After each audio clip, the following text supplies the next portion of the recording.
Christo-Fufas, and the Labour MP for Brent West, Barry Gardner. But right now, let's get those news headlines with Sophia Wenzel.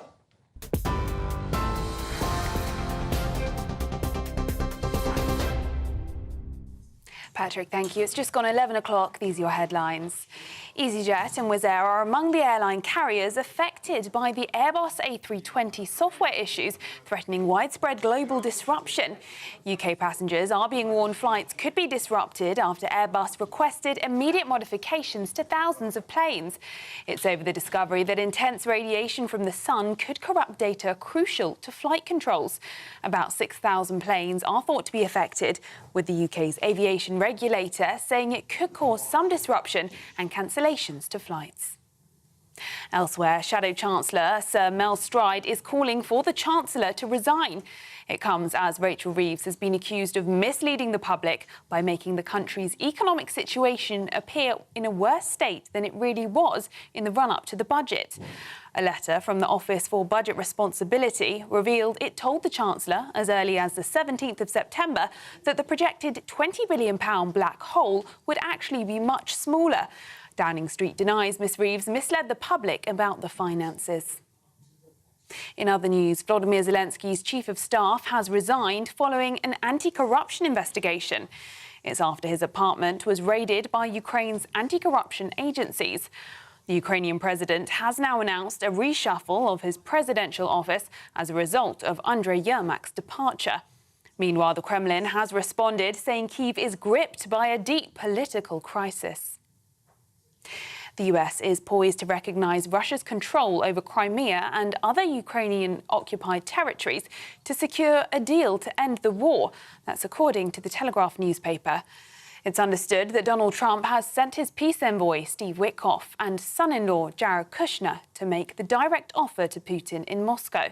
The plan to recognise territory, which breaks US diplomatic convention, is likely to go ahead, despite concerns among Ukraine's European allies. And public figures who have been affected by prostate cancer have spoken of their disappointment after mass screening for the illness was not recommended for use on the NHS. Sir Chris Hoy said he's disappointed and saddened by the recommendation. Former Prime Minister David Cameron and actor Sir Stephen Fry were also among some speaking out against the decision. Those are the latest GB News headlines. Now it's back to Patrick.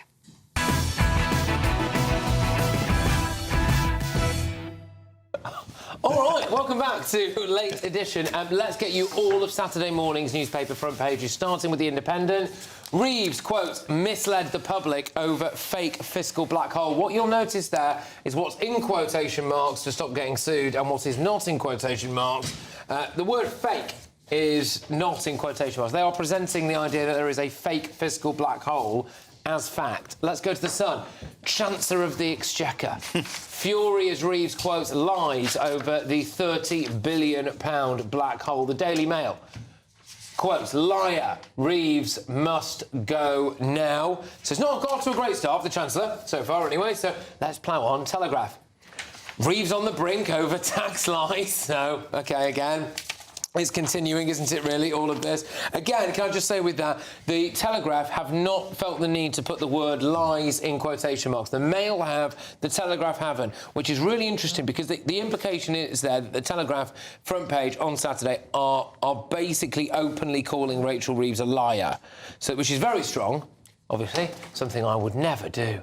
The Times, hospitality facing huge stealth tax after budget, which, you know, again, cuts to the core of a lot of people's issues, doesn't it, in terms of, you know, people who own pubs and restaurants, etc. The Daily Express, 2.2 million pensioners to lose winter fuel help. I'm quite keen to see what the detail is on this. I'm seeing it at the same time as you at the moment, but an extra 200,000 pensioners are set to lose winter fuel payments under the, quotes, cruel Labour plans unveiled in the budget. So we'll return to that once we have a bit more info for you. The Guardian, wealthy must pay to fix our creaky services, says Reeves. I just wonder whether or not the definition of wealthy is doing quite a lot of heavy lifting there, because I think there's a lot of people who aren't wealthy who feel like they are paying. But the Mirror, oh gosh, right, OK, Ruth, My hell after Eamon Love split. So that is, of course, Ruth Langsford there has supposedly opened up about the,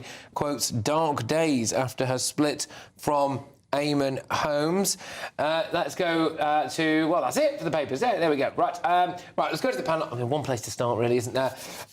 Let's go with a combination, I think, of the Mail and the Telegraph to start with. We'll whiz ourselves through, but the Mail, she knew there was no black hole in public finances, but kept that secret to hike tax in Benefits Street budget.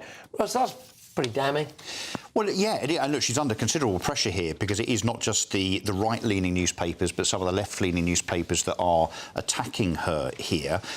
She will feel under understandable and justifiable pressure, I think. But, of course, this isn't just lies about the black hole, the 20 billion times 2. This is also lies with regard to manifesto promises and the lies after the 2024 budget, where she stood up, she looked down the barrel of the camera and she said specifically, I won't have to do this again. I will not have to raise taxes again. So the lies are twofold. The black hole that doesn't exist, the OBR have said that, and also the fact that she said she wouldn't raise taxes, and she has. Can we drill down to a little bit? I don't know, maybe I should have focused on this a little bit more in the last show, actually, but if there was no real serious black hole, if there was, I think I'm right to say, was it £4.2 million of headroom, actually? Billion pounds of headroom.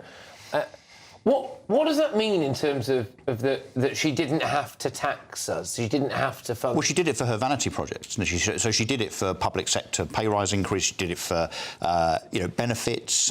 She's done it for purely ideological reasons. She's done it so that she can play to her ideological audience. Simple as that. Will that not stunt growth? Yeah, of course. But unfortunately, what the Labour Chancellor thinks, that growth comes from the public sector. It doesn't. It comes from the private sector. It comes from investment in businesses and technology and people and entrepreneurialism, the very thing that the Labour government are persecuting. This is what I was trying to get at, Christo, which is that, was there an opportunity to go for growth here, where she had a bit of fiscal headroom and maybe could have kind of tried to unleash us a little bit? Should have cut taxes. What she's chosen to do is do the opposite. Well, what she's chosen to do is well, sort of. I mean, she would have had this £4 billion surplus, which would have given her some wriggle room.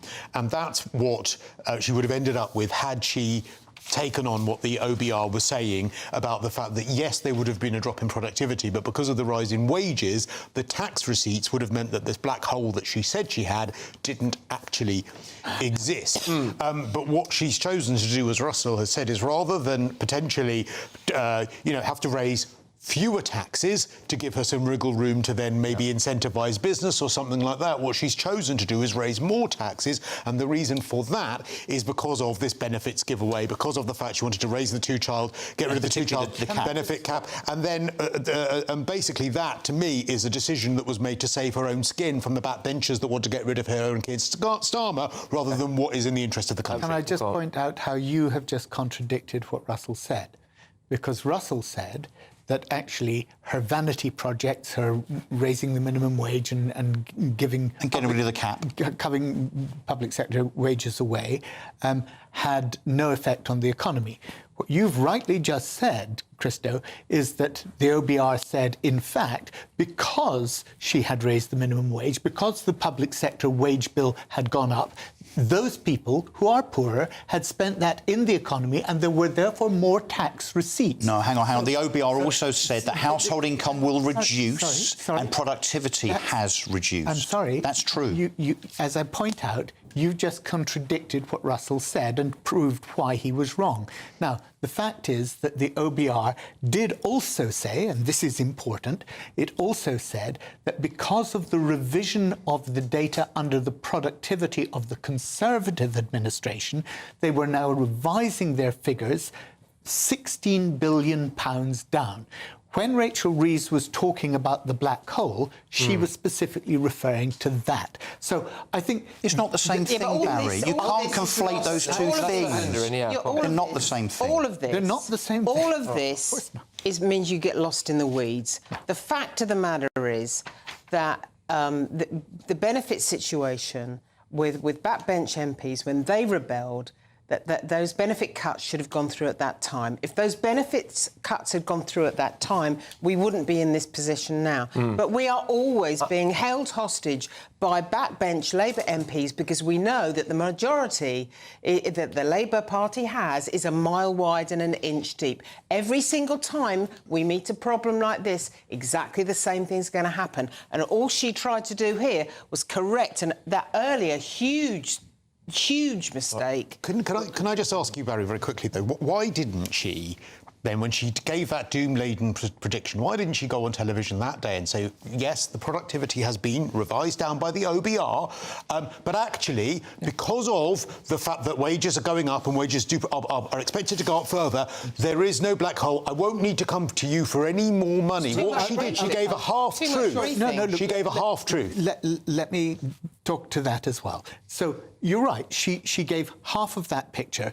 The reason she didn't give the other half and say, but don't worry, it's all right, was because even with those extra receipts, the maximum that she had as headroom was £4.2 billion. And as we all agree, and I think we do all agree, £4.2 billion headroom is absolutely useless for a country. Last year, we criticised her for it being 10 billion, and I was part of that criticism. It should have been about 20 billion. This year, it is 21 billion. And as a result, the bond markets have been absolutely stable, and they said, yeah, actually, she's done the right thing. So I think you've got to look at this as a package. How damaging is this? Linda, I'll come to you on this, because if you look at the Sun's front page, they're Chancellor of the Exchequer, so they're taking the mick, aren't they? But true, fury at Reeves, quotes, lies, right? We had the Telegraph on a moment ago. They are just calling her a liar. But Reeves on brink overtaxed lies. They've not put quotation marks on the Telegraph. Yeah. Which, I get that it's a writing newspaper, don't get me wrong, but, it's pretty strong. It's quite brave, actually, because most defamation cases are about headlines. They're not about the body copy. So to say that in a headline is a slight risk for the chief sub, who probably... But the other aspect of this is, again, the Independent, which we will bring up in a second. Again, so they might have said quotes misled the public, but they are saying fake fiscal black hole. So if you take the cross-section of Saturday's newspapers, there is a combination of people basically saying that Rachel Reeves lied, yes, and that she misled the public, and the black hole isn't real. I think this so is true, and I think it's horrific, actually. The whole thing has been horrific right from the get-go. The awful briefings that have gone on, the mess that's been created by people's failure to behave properly and failure to develop a vision that they can deliver successfully, so that they're going around the houses behind closed doors, drip-feeding information. The continual seepage across Westminster has made people really furious. I agree with you there. Can I just make the point? Have a point? Hang on, no, because Barry, you talk a lot. Just let me just get a word in, please. The point here is... I'm biased. The point is here, it's not just lying to the public, it is lying to Parliament. Parliament is supposed to be sacrosanct when it comes to truth and accuracy. There needs to be a complaint made in an investigation to the Parliamentary Standards Authorities. If she has lied to the public and also Parliament, she has no choice but to go. Well, she used the words black hole, and black hole, she wasn't talking about fiscal headroom. She was talking about a black hole that's very different to fiscal headroom. You make a fair point about whether that headroom was big enough or not, but she didn't once say, I want us to have a bit of a surplus so that we've got some money in the bank. She said black hole, that it was not a black hole. See, does anyone agree with me here? But the common thought was that she was going to go after this budget anyway. That's what everyone said. He was going to keep her in place because he knew he had to get rid of her, maybe get Darren Jones in or someone like that, but she would go. So you might as well kitchen sink it. The problem is now is that he might feel duty-bound, Keir Starmer might feel duty-bound to keep her on for a bit longer. Do you think she still wants the job?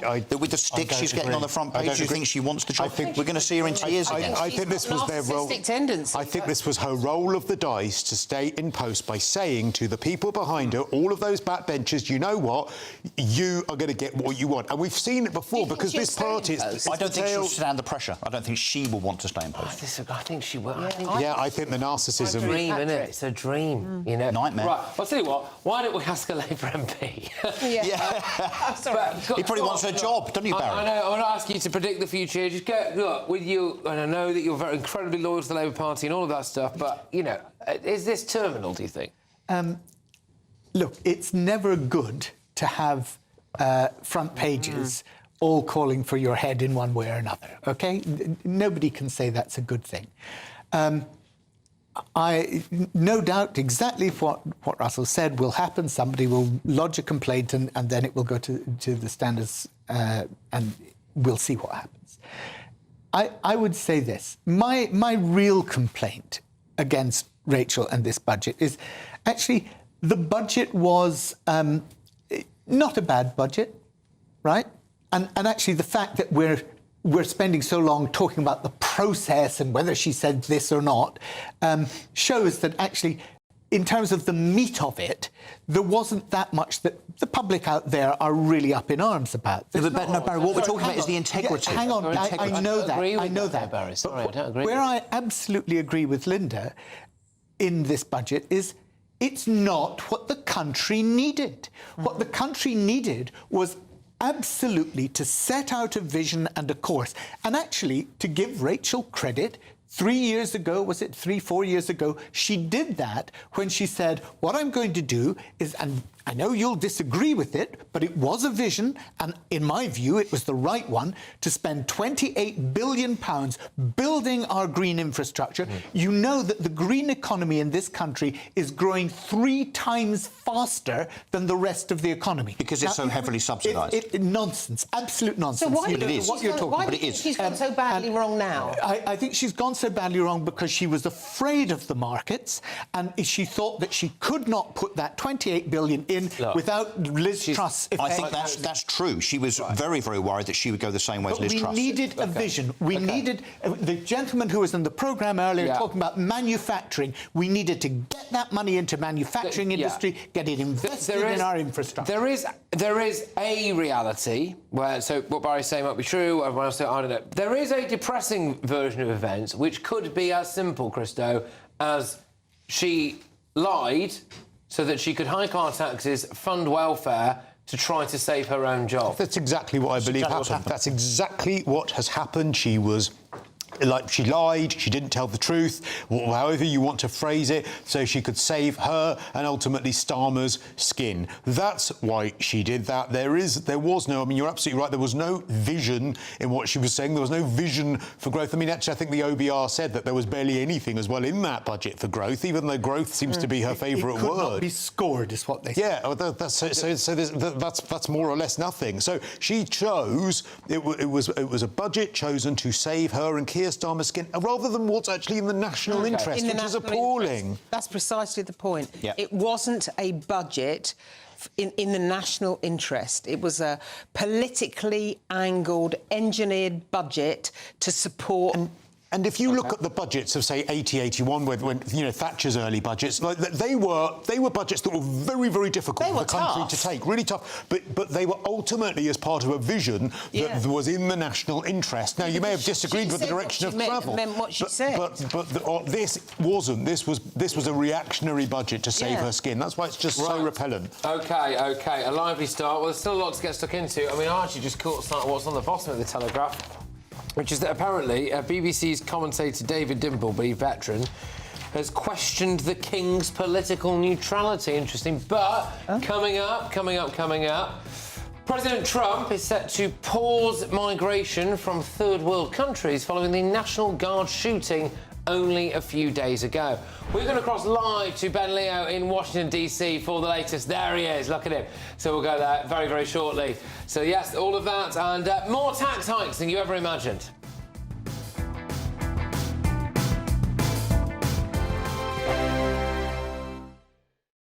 Westminster's full of talk, but out here, it's the real world. Am I allowed to talk then? No, that's it. This is where it matters, real people and real lives. That's what politics is all about. The fact that Trump made a good start, no. Straight answers, no spin, and just a couple of pints. How many fingers have I got up? About 10. So join me for Lee Anderson's Real World every Friday at 7 p.m, only on GB News. The People's Channel, Britain's news channel. This is GB News, Britain's news channel. remarkable feat earlier this year as part of the first group to trek the same route as Lawrence of Arabia. A former Special Forces officer, Howard Leedham, followed in Lawrence's footsteps across Saudi Arabia and Jordan in a 25-day journey. And I'm very happy to say he joins us now. Howard, thank you very much for coming to see us. Thank you for having me on. Now, talk us about what you're putting on, having completed that remarkable trek. Well, we did the trek in January and February, and I was odd enough to lead a team of Special Forces Club members to do the entire route that Lawrence did in 1917. 685 miles, 1,100 kilometres, took us 25 days. We started off with 5 riders, 4 riders made it, and the last 9 days we spent in Jordan. And one of the things that in Saudi, we would basically follow Lawrence's route from water to water and go to the same wells that he had gone, because that's what they had to do, as they worked their way around the Nefed Desert. And then, obviously, when they came in towards Aqaba, because the guns in Aqaba all faced towards the sea, yeah. so they had to cross the uncrossable desert to get into the back of Aqaba. And when you come into Jordan, what strikes you is, because of the topography and because of the way that the history is so well recorded in that area, is that you can basically follow almost the precise route that he followed, and basically sleep in the same places that he slept, so you can really feel what they were doing and how they tactically moved down in order to take the port of Aqaba. GBNews, the People's Channel. You want to know what's really going on in the corridors of power? Labour don't know what to do with you half the time, and that makes you quite lethal in the chamber. Get behind the headlines with Chopper's Political Podcast. Join me, Christopher Hope, as I sit down with the great and the good of British politics. We'll see where this ruling takes us. These are the stories shaping our nation. Chopper's Political Podcast, available now on all platforms. Listen in and stay ahead.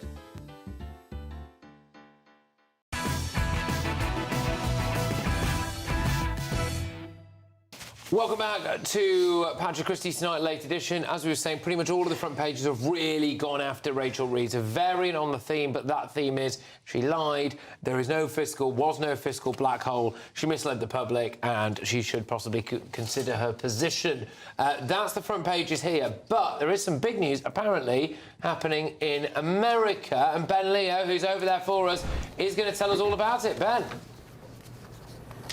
Patrick, yes, there seems to be this theme, doesn't there, in the UK at the moment, where about remigration. Remigration now is the issue that seems to be creeping into the mainstream, i.e. removing people who maybe have been in the country for a generation or even 2, and especially illegal migrants as well. Anyway, after the really tragic news in Washington from this week, when 2 National Guard members were shot, one having died since, the poor 20-year-old woman who has died since, President Trump has taken to Truth Social and all his social media platforms to basically say only reverse migration can fully cure this situation. In a Thanksgiving message, he said that he will permanently pause migration from all third world countries to allow the US system to fully recover and terminate all the millions of Biden illegal admissions, including those signed by Sleepy Joe's also pen. He's also gone a bit further and said that any non-US citizens who are currently receiving benefits, welfare payments in the United States, they will be stopped imminently as well. He says we'll deport any foreign national who is a public charge, security risk, or, this line was interesting, non-compatible with Western civilization. And it's in stark contrast, isn't it, Patrick, to the United Kingdom, where we welcome anybody and everybody from third world countries. If they come in illegally, we give them hotels, we give them bus passes, we give them 3 meals a day, and most likely, in most cases, give them asylum. And very funny, in true President Trump fashion, Patrick, he said, Only reverse migration can fully cure this situation. Other than that, happy Thanksgiving to you all, except those that hate, steal, murder and destroy everything that America stands for. You won't be here for long. So we're getting stuck into that, Patrick. And of course, the breaking news tonight that President Trump has said he will be reversing all Joe Biden's executive orders because he thinks he was senile and they were signed by AutoPen without his knowledge. So, yeah, plenty to get stuck into tonight. Happy Thanksgiving from President Trump there. No immigration at all from quotes third world countries. Doing away with every single one of Joe Biden's executive orders. And what was the other one as well? He said reverse migration. So he's just going to... What, he's just going to deport people who are there legally as well? Yeah, and also, by the way, yeah, so he said reverse migration. Only reverse migration can fully cure this situation. And a few hours ago, the Department for Homeland Security, which is basically the US equivalent of the Home Office, they have tweeted, where is it? They said, remigration now. So even they're going hell for leather. And it's this sort of running theme that we've seen from the likes of, I don't know, Rupert Lowe and kind of the other sort of parties who, the guys who were in reform and now not. The remigration now. So the Homeland Security Department have even tweeted, the stakes have never been higher and the goal has never been more clear, remigration now. So this theme of remigration, just getting rid of everybody, legals and illegals, is coming into the mainstream in the US, and President Trump tweeting about it in quite funny fashion. You'll be going home. Happy Thanksgiving to everybody else.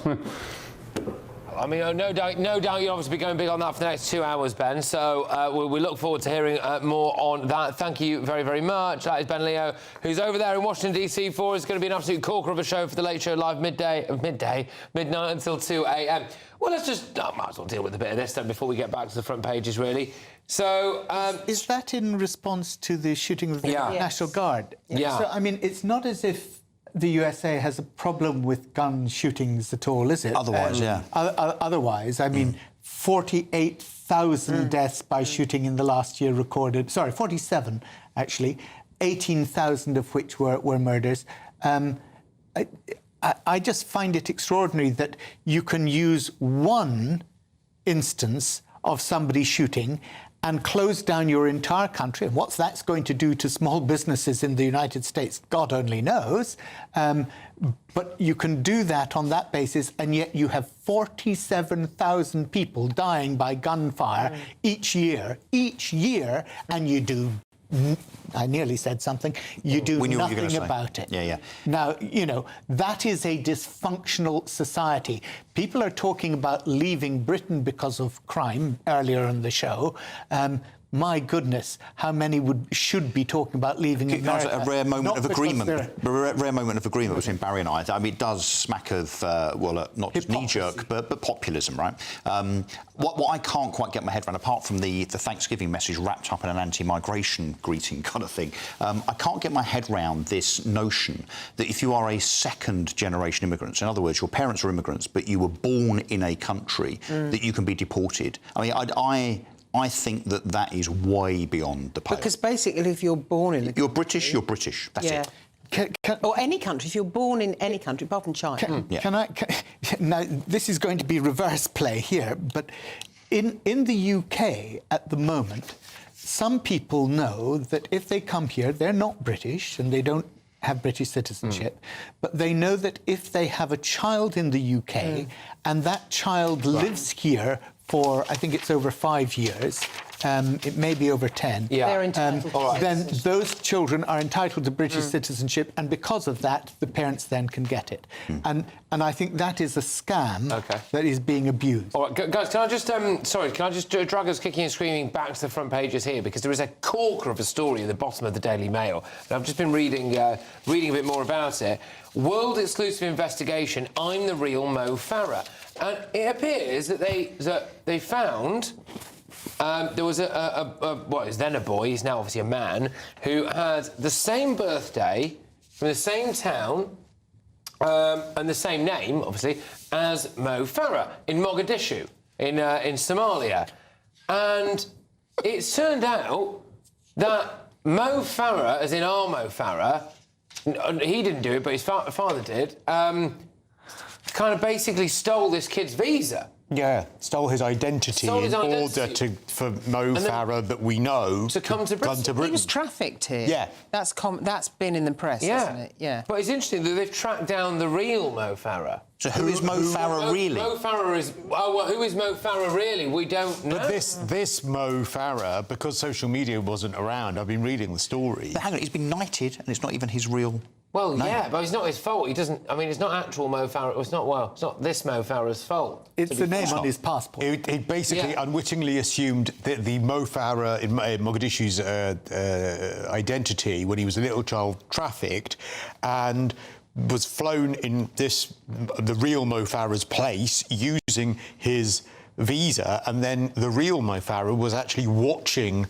Mo Farah on television during the 2012 Olympics, saying, "Oh my word, this guy's got my name," but it wasn't really, associating that there might be something sinister going on. It's the most staggering story. So the Mail have found him now, and they've done this 3-part series about the real Mo Farah and how it was a secret within his family, because I think that he then ended up trapped in that part of Africa. He grew up in poverty and he was thousands of miles away from his real parents in Britain. And the other Mo Farah, the Mo Farah here, was kind of enslaved, wasn't he? He was actually almost imprisoned when he was working for a family here. So makes you wonder which one suffered the most. Well, yeah, just interesting. I just thought it was a fascinating story. It is really interesting. A fascinating story that, he was cheering on Mo Farah from Mogadishu, and it turns out, it's a slide, I suppose it's a sliding doors moment in your life, isn't it? Yeah, and also they point out that it was never really spoken about. When the real Mo Farah, that documentary was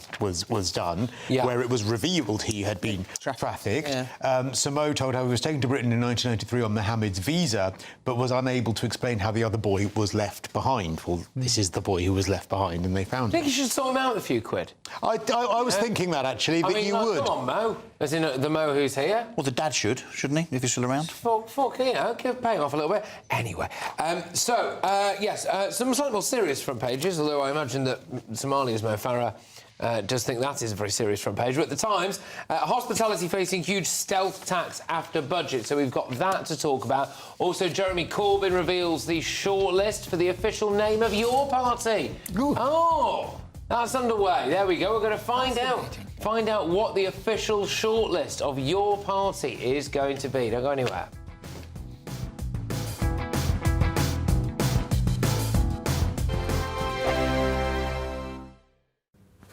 Hello and welcome to the latest update from the Met Office for GB News.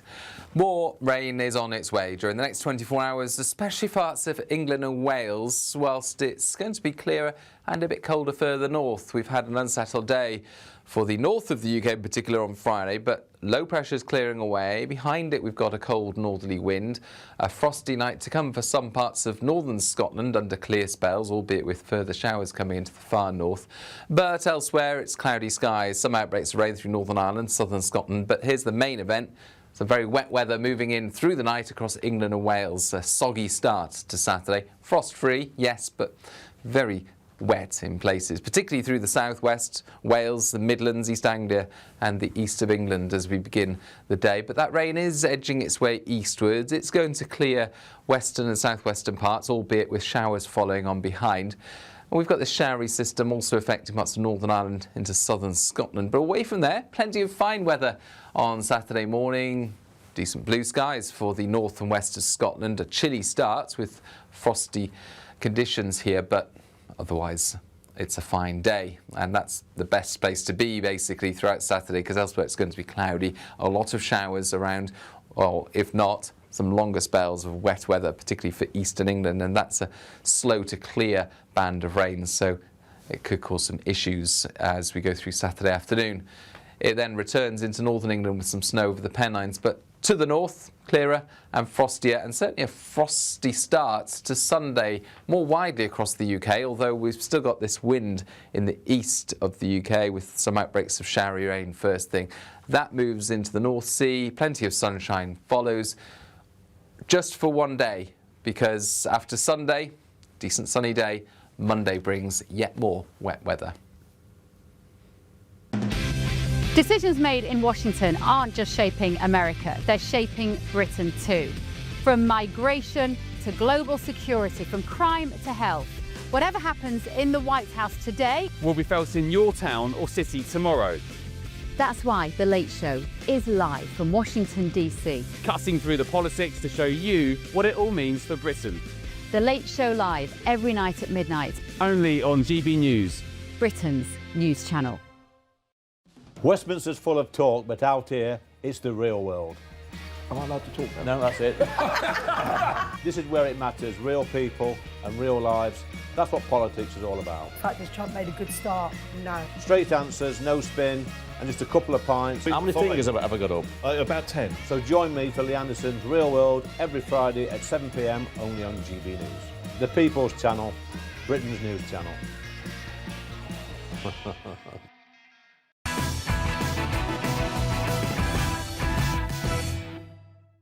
All right, welcome back to Patrick Christys' Night Late Edition. Now, pretty much all of the front pages are focused squarely on Rachel Reeves and this idea of deceit and all of that.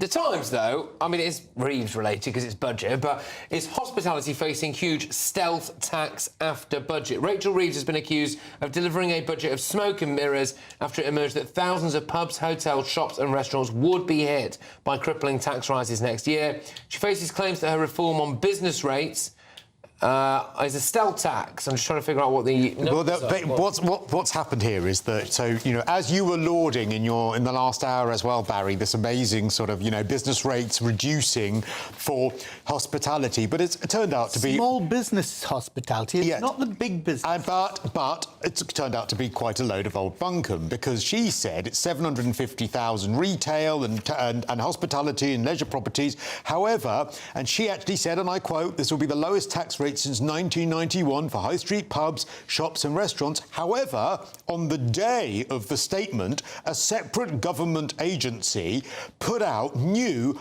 higher assessments on the value of the buildings used to calculate those rates, and loads of those businesses that were expecting those rates to go down have now found out they're going to pay significantly more next year, meaning that they are actually going to be spending thousands of pounds more rather than the business. So it's another example of sleight of hand. Deceit. Yeah, it's sleight of hand again. Yeah, and I hate that. It's the worst kind of deceit, because it's actually she's got no real guts and therefore no glory. She just cannot tell, you know, a straight story, move in a straight line. It's just all about her. Well, it's a very dubious choice of words, isn't it? To tell everybody, to laud the fact that the rate has reduced. However, not to mention that the value of the asset is going to go up. So therefore, you're actually going to be paying more. And also, the 40% discount that some businesses enjoy is going to end in April anyway. So all of those people that were going to save after April won't. And the pubs, the UK Hospitality Trade Group has said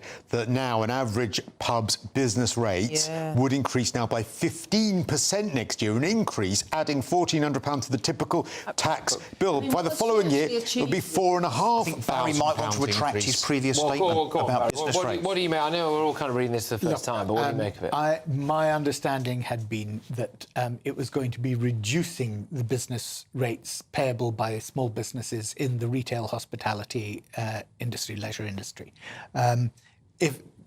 Given what is being said here, it looks as if that ain't as simple as it at first sight seemed. So, you know, I will... We accept your apology, Barry. I haven't apologised because I didn't mislead anyone. No. It may be that somebody else did. It was just alternative facts. Alternative facts. No. I gave you the facts, which were that the budget had said that there would be a reduction in... I think we need the OBR to verify what you've been saying, and they can give us the clarity. It's just another layer, though, of potential deception, isn't it? But anyway, right. This is good. This is good. So ahead of their conference in Liverpool this weekend, Jeremy Corbyn and Zara Sultana have revealed a shortlist of names for their new party, which members will vote on. So I've got the options for you now. So here we go. Oh, OK. Here we are. Your party, our party, Popular Alliance, or For the Many. God, they're all rubbish, aren't they? Yeah, terrible. Who are you voting for? I'm voting for the many. Or just play those out a bit. Who are you voting for? I'm voting for the many. Does it remind you of that Monty Python sketch, you know, the popular front of Judea and the Judean people's front and all that? I'm voting for our party, I'm voting for Popular Alliance. They're all a bit... Because, I'm voting for your party. Whose party? No, your party. But my my party? No, your party. Our party... It's Popular Alliance. But it's not... Yeah, I agree. No, it's not catchy, it's boring. And it's Popular Alliance. Surely, to goodness, they could have come up with It's like Wolfie Smith. You're too young to remember Wolfie Smith. Is that it? No, I thought you said there was a short list of 8 or 10. No, that's it. They're just those 4. It's all I've been presented with. That's it. So your party, our party. I'm voting for the many. Yeah, for the who? No, that's it. For the many. Why not Party McPartyface? I'm really annoyed that didn't make the short list. How do you think, Barry, your party will respond to your party? Or our party, or for the many. It's ridiculous. Our party. It's going to get very confusing, isn't it? Well, as you well know, I will not be joining it, but I don't suspect many other people will either. So will you be leaving your party for your party? No, for or our will party. you be leaving your party for our party? Or will you be staying with your party and not going to your party? My party, which is the Labour Party. Good. Thank you very much. At least for as long as I'm still welcome. How could you actually call a political party yes, for the many? That's the one that really puzzles me. For the many. It's not really been thought through, is it? The reason It's for his that is catchphrase. because, of course, it was the catchphrase of the 2017 election. You don't call a party in which the Labour Party did get 40% of the popular vote, 6.5% more than it got this last general election, in which we ended up with a majority of seats in Parliament, whereas when we got 40% of the vote, we didn't. Yeah, no, I mean, it's called They could shorten it, didn't it? couldn't they? FTM. FTM. FTM, for the many. FTM. They could shorten it, couldn't they? I was trying to have a look at what the others would be. I'm surprised that Corbyn and Sultana are actually still in a party together. I mean, there's been lots and lots of shenanigans and disagreements. I'm trying to keep Now, coming from a Reform member, you really, come on. I mean, how many... I think our name is pretty straightforward. It's all about reform, which this country desperately needs, Barry. How many Simple as people that. have come That's what it says to on your the tin. party, and how many people have left it? How many of your councillors have left? How many people are we stealing from other parties? Hundreds, Barry. When you from say the Labour Party, the Lib Dems, the Conservatives, they're all flocking to reform. They're all defective. But hang on, Barry. When you say your party, do you mean your party or do you mean his party? His party. No, our party. Our party? Is it our party? Or is it your party? Do you remember the parcel with the pestle is the... Yeah, that's it. Yes. You're old enough to... Patrick hasn't a clue what we're talking about. I'm 29. I lost him at Wolfie Smith, I think. You did, actually. Sorry, everyone. OK, so, yeah, look, when we come back, we've got some more of the front pages, clearly. There's another story here, though. So do you remember the Oxford Union president-elect who celebrated the death of Charlie Kirk? He was caught out by leaked messages. He has... Right, let me go try and get this right. So he lost the vote no confidence. He appealed. He then lost the appeal. Now, I happen to know this because I was at Oxford University 2 days ago, and he's appealed again. And he's allowed to appeal again. What, again and again? Well, this is what they're trying to figure out, but he has appealed again. Anyway, now he has apologised to Charlie Kirk's family months after the death. I'll tell you what I know about this in a second, but I wasn't aware this would be in the news, but no, it's good timing anyway, so watch this space.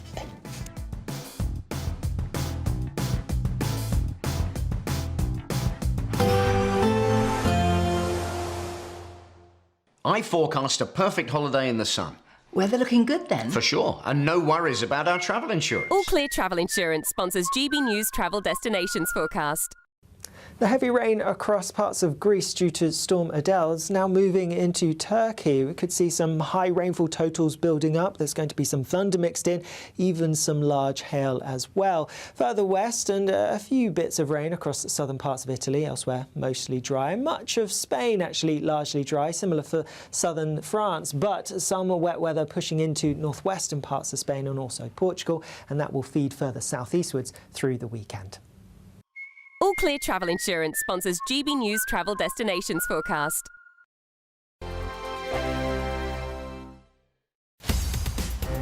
In the GB newsroom, we bring you the news as it happens. With our team of dedicated journalists across the UK. We're ready to keep you up to date with what's happening every half an hour, every single day. Bulletins here on GB News. The People's Channel. Britain's news channel. Westminster's full of talk, but out here, it's the real world. Am I allowed to talk now? No, that's it. This is where it matters. Real people and real lives. That's what politics is all about. In fact, has Trump made a good start? No. Straight answers, no spin, and just a couple of pints. How many fingers have I got up? About 10. So join me for Lee Anderson's Real World every Friday at 7 p.m. only on GB News. The People's Channel, Britain's news channel. You want to know what's really going on in the corridors of power? Labour don't know what to do with you half the time, and that makes you quite lethal in the chamber. Get behind the headlines with Chopper's political podcast. Join me, Christopher Hope, as I sit down with the great and the good of British politics. We'll see where this ruling takes us. These are the stories shaping our nation. Chopper's political podcast, available now on all platforms. Listen in and stay ahead. Decisions made in Washington aren't just shaping America, they're shaping Britain too.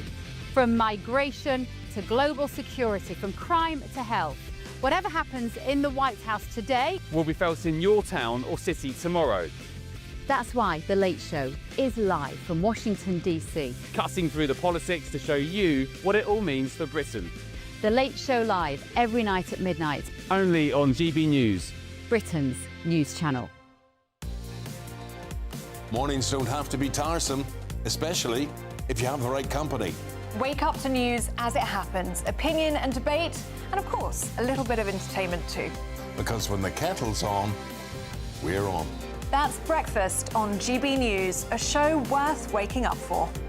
Every morning from 6 a.m. Only on the People's Channel, Britain's news channel. We'll spread the news, you spread the word. 5 hosts, 5 opinions, 5 fearless debates, 5 unfiltered takes on the day's news. 5 reasons not to be anywhere else on Saturday night. This is the Saturday 5. You got me good there. Britain's biggest Saturday night TV show. It's not a bad brand. Yeah. Uncensored. Very, very racy tonight on the unpredictable. What does she say? Can you translate it for us? And always entertaining. And how can a country go from being led by William Wallace Saturday nights from 6 p.m. only on GB News, the People's Channel. Britain's news channel. You're going to want to stay tuned, trust me.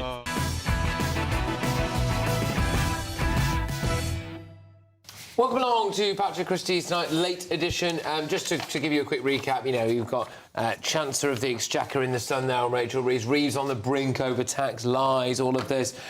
So, you know, it's going to be huge pressure on Rachel Reeves into the weekend. So expect this to build.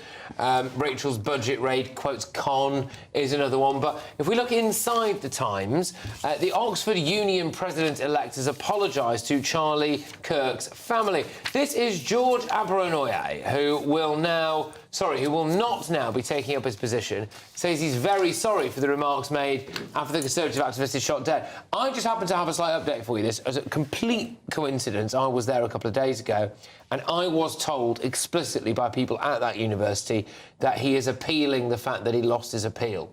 So a second appeal. He lost a vote of no confidence, appealed, and I believe that he lost that. This is just what I was told. He lost that, and then now he's appealing that again.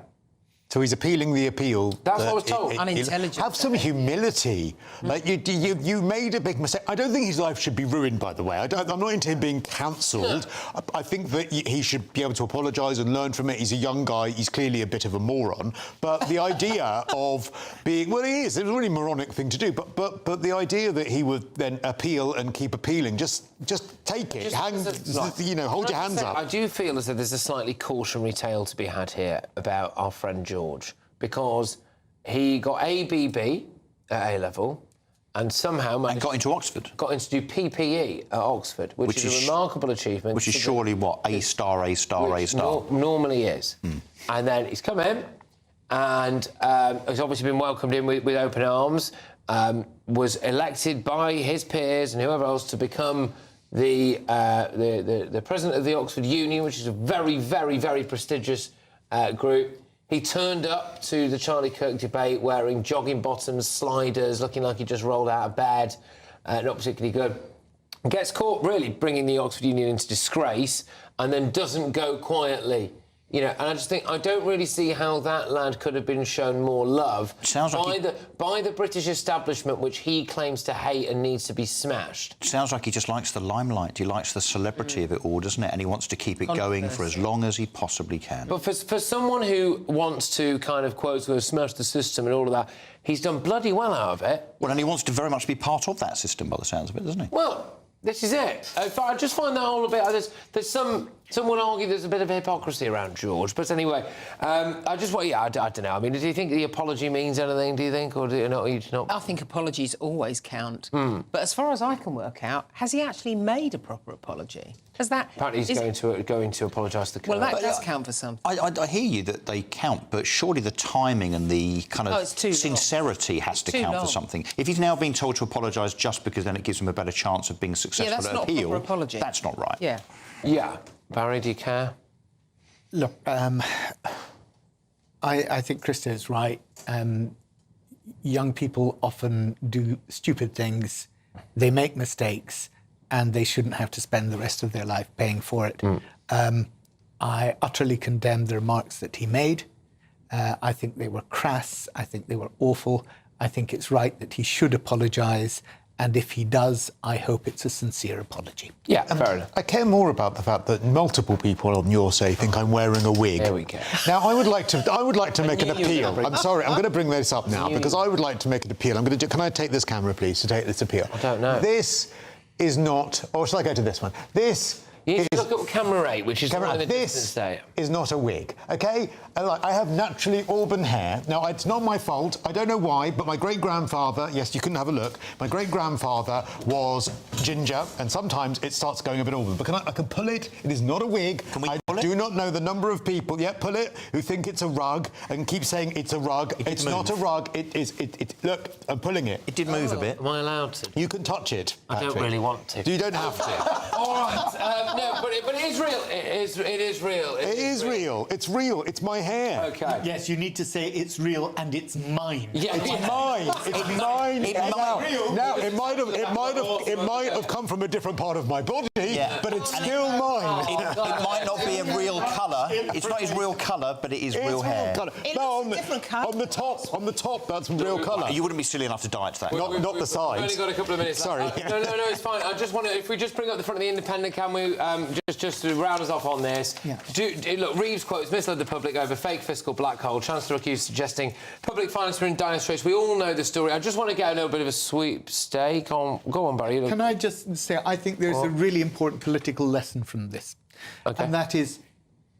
Don't over-promote a chancellor. Honour Parliament's rule that you don't try and roll the pitch for the budget. Yeah. You know, don't announce things beforehand. She announced it, she unannounced it, she did something else, and she got herself into a mess. And, you know, if you're going to roll the pitch, make sure that you're playing it headingly and not... Is she still in a job by Christmas? Yes. I think she might survive until Christmas now. I think the more important lesson is when someone's mansplaining to you, sometimes they're right. Has she still got a job by Christmas? Yes. I sincerely hope not. because the arrogance will mean that she will. No, she's destroying Britain economically, and it has to be stopped. So the problem is, of course, who comes after her. If she does go, who's the next Chancellor? Well, God help us. Oh, God. Yes. Could be Torsten. Mentioning that. Right, OK, good stuff. Thank you very much. Let me finish with that full round for the papers. We've done the Independent. We'll probably pop it up again now. There you go. Yeah. OK, no, the Sun, good. Chancellor of the Exchequer, fury at Reeves, lies over £30 billion back. Old Daily Mail... Liar Reeves must go now. The Telegraph, Reeves on the brink over tax lies. The Times, hospitality facing huge stealth tax after budget. The Daily Express, 2.2 million pensioners to lose winter fuel help. Sorry we didn't have the time to get stuck into that tonight, but no doubt you'll be getting a lot of it on breakfast tomorrow on GB News. The Guardian, wealthy must pay to fix our creaky services, says Reeves. So that'll go down really well with everyone who's now finding out, waking up and finding out that they are in fact very wealthy and that they are expected to pay for everything, which is good, isn't it? That's brilliant. People living in a mansion. Anyway, right, thank you very much, everybody. Thank you. Thank you as well at home. I'm going to go to Ben Leo now. He's overstates after the Late Show Live. It's Ben. Take it away. Patrick, thank you. Tonight on The Late Show Live, it's all kicking off stateside since the murder of the National Guard member in DC a few days ago and the shooting. President Trump tonight is saying he's pausing all migration from third world countries. More of that to come in just a sec.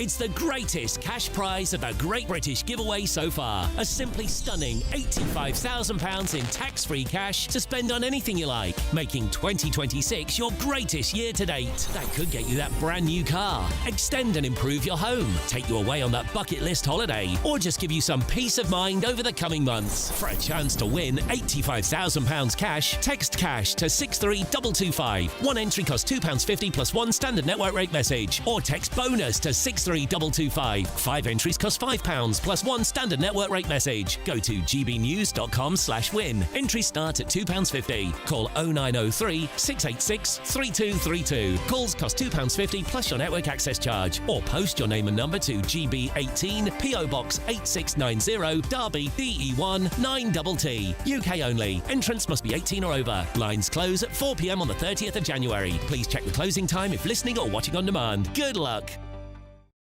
Westminster's full of talk, but out here, it's the real world. Am I allowed to talk now? No, that's it. This is where it matters. Real people and real lives. That's what politics is all about. The fact is Trump made a good start.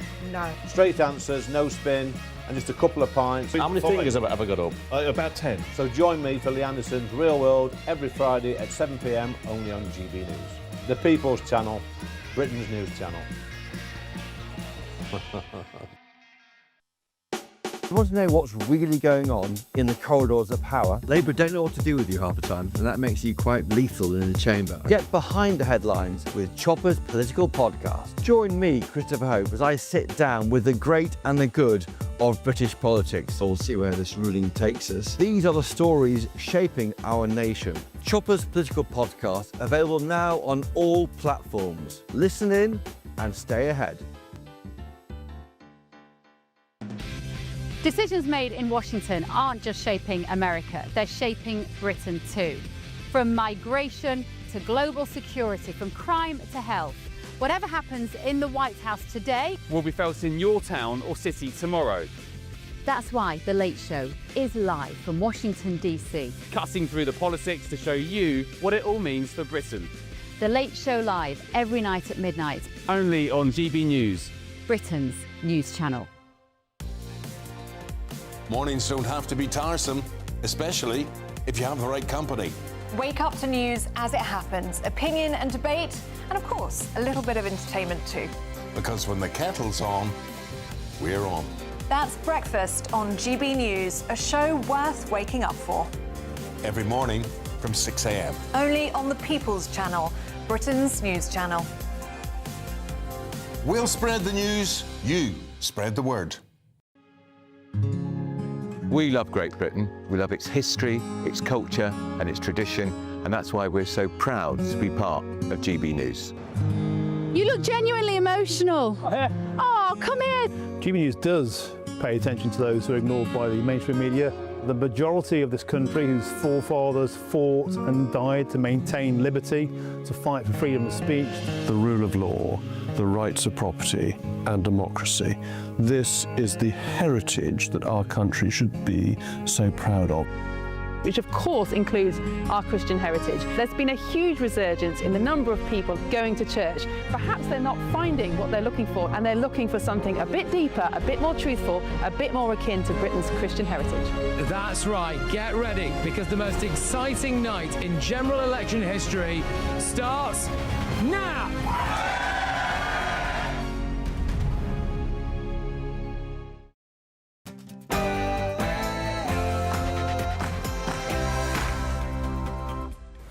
Well, a liar, a chancer, deceitful. These are just some of the words on all of Saturday's newspaper front pages. To describe one woman, Rachel Reeves, calls for her to resign. Once the Chancellor goes, how long is it before the Prime Minister goes? Is that House of Cards coming down? But let's go stateside now, because, well, the news never sleeps, does it? And there's some breaking news over there with Ben Leo. Ben, what's on? Yeah, Patrick, it seems like it really is kicking off with regards to migration here since the shooting of those 2 National Guardsmen on the streets of DC. Tonight, the Department of Homeland Security has been tweeting furiously about re-migration. Now, President Trump has said the only thing that can cure this issue with migration, illegal and legal migration, and people not being compatible with the United States is reverse migration. And breaking in the last few moments, the US State Department, headed by Secretary of State Marco Rubio, has announced that Afghan passport holders will be revoked their visas. They won't be allowed visas coming to the United States. They are turning the screw. Should Britain do the same, Patrick? Let's get stuck into The Late Show Live.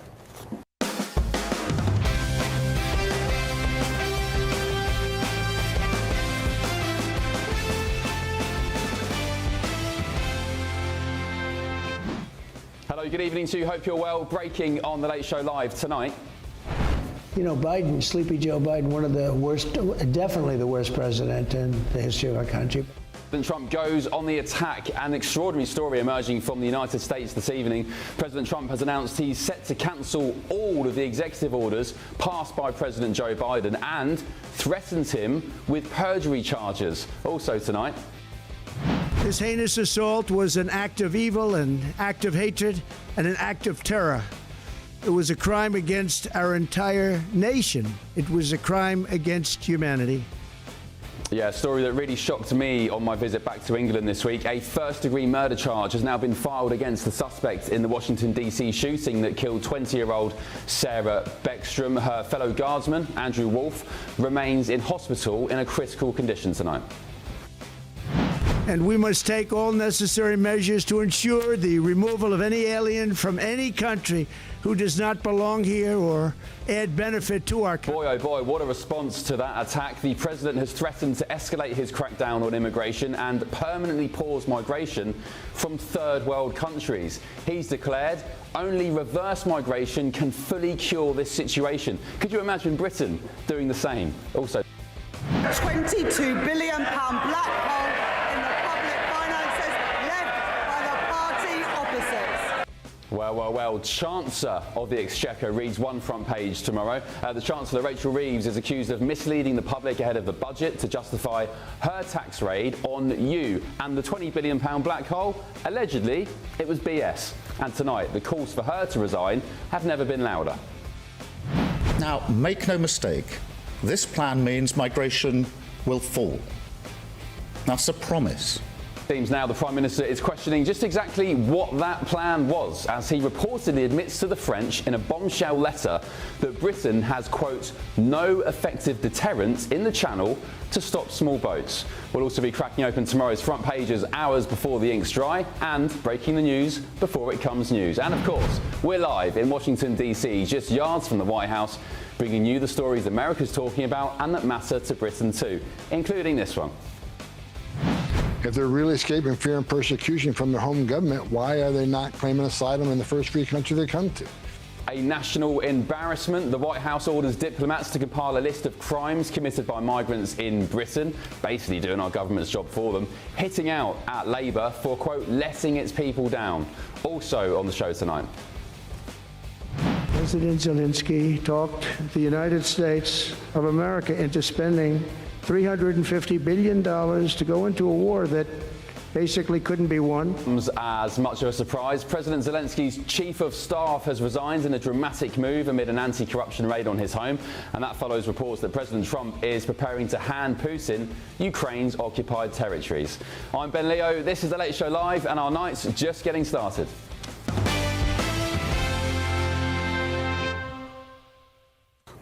Hello, good evening. Right, let's get straight into that breaking news this evening, because President Donald Trump has just threatened Joe Biden with perjury charges.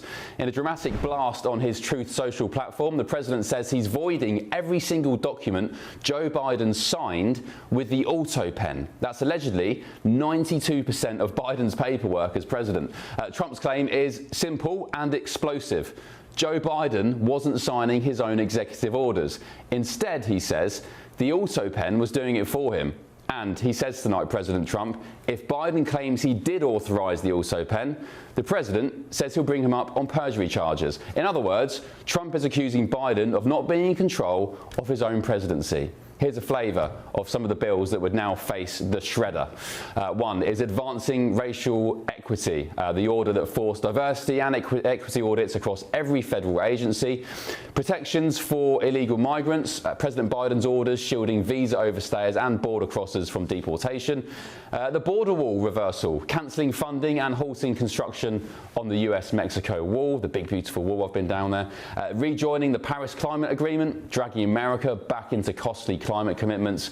The federal clean energy mandates, which pushes government buildings and vehicles into green-only targets. And the Title IX rewrite, expanding gender identity rules across US education. Anyway, you get the picture. If President Trump's threat holds, nearly Biden's, entire governing agenda is about to be ripped up, blown apart, and quite literally consigned to the dustbin of history. Well, with me now is the former advisor to the House of Representatives, Lee Cohen. Lee, this is quite extraordinary breaking news tonight from President Trump, saying that he's pretty much going to rip up every executive order. And if President Joe Biden comes out and says, well, yeah, I did sign it with the auto pen, he's going to get him on perjury charges. Well, Ben, as the world witnessed President Biden's declining mental state, his unelected handlers deceived the public, concealing his conditions in what was one of the biggest outrages that has ever occurred in U.S. history. And these handlers took matters of state into their own hands. For the last 2 years of Biden's term, the president of the United States, Ben, was essentially a machine, an auto pen parked next to the Resolute desk, while staffers, some barely old enough to rent a car, decided who got pardons, who got billions in giveaways, and who got to flood across our border. That pen provided clemency, Ben, to thousands of criminals, among them felons who committed murder and other serious offenses. Biden's own aides have now admitted under oath that he wasn't briefed, he didn't approve, he didn't even know. 92% of his signature was robotic fraud. And Ben, you can call President Trump's announcement today overblown, but what he just did was an act of constitutional rescue to preserve the integrity of our nation's highest office. He looked America in the eye and he said, no more. The presidency is not a rubber stamp for unelected bureaucrats in the West Wing. If Joe Biden didn't sign it with his own mind and his own hand, it's null and void.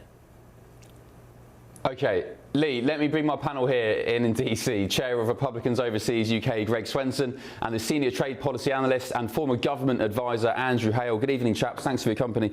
Greg, just explain for our British viewers, what the hell is an auto pen? What is it? Well, an auto pen is something that executives like the president use for trivial things like signing Christmas cards or, returning letters to nice old ladies or, third grade school children who send the president a letter. That's nice. I can understand that an executive wouldn't have time to do all that stuff. But in this case, which is quite obvious, it was for actual policy and real decisions, especially on those the clemency cases, which it's really outrageous. And as Lee pointed out, it's not like they were cabinet ministers that were appointed by the president and vetted and confirmed by the Senate.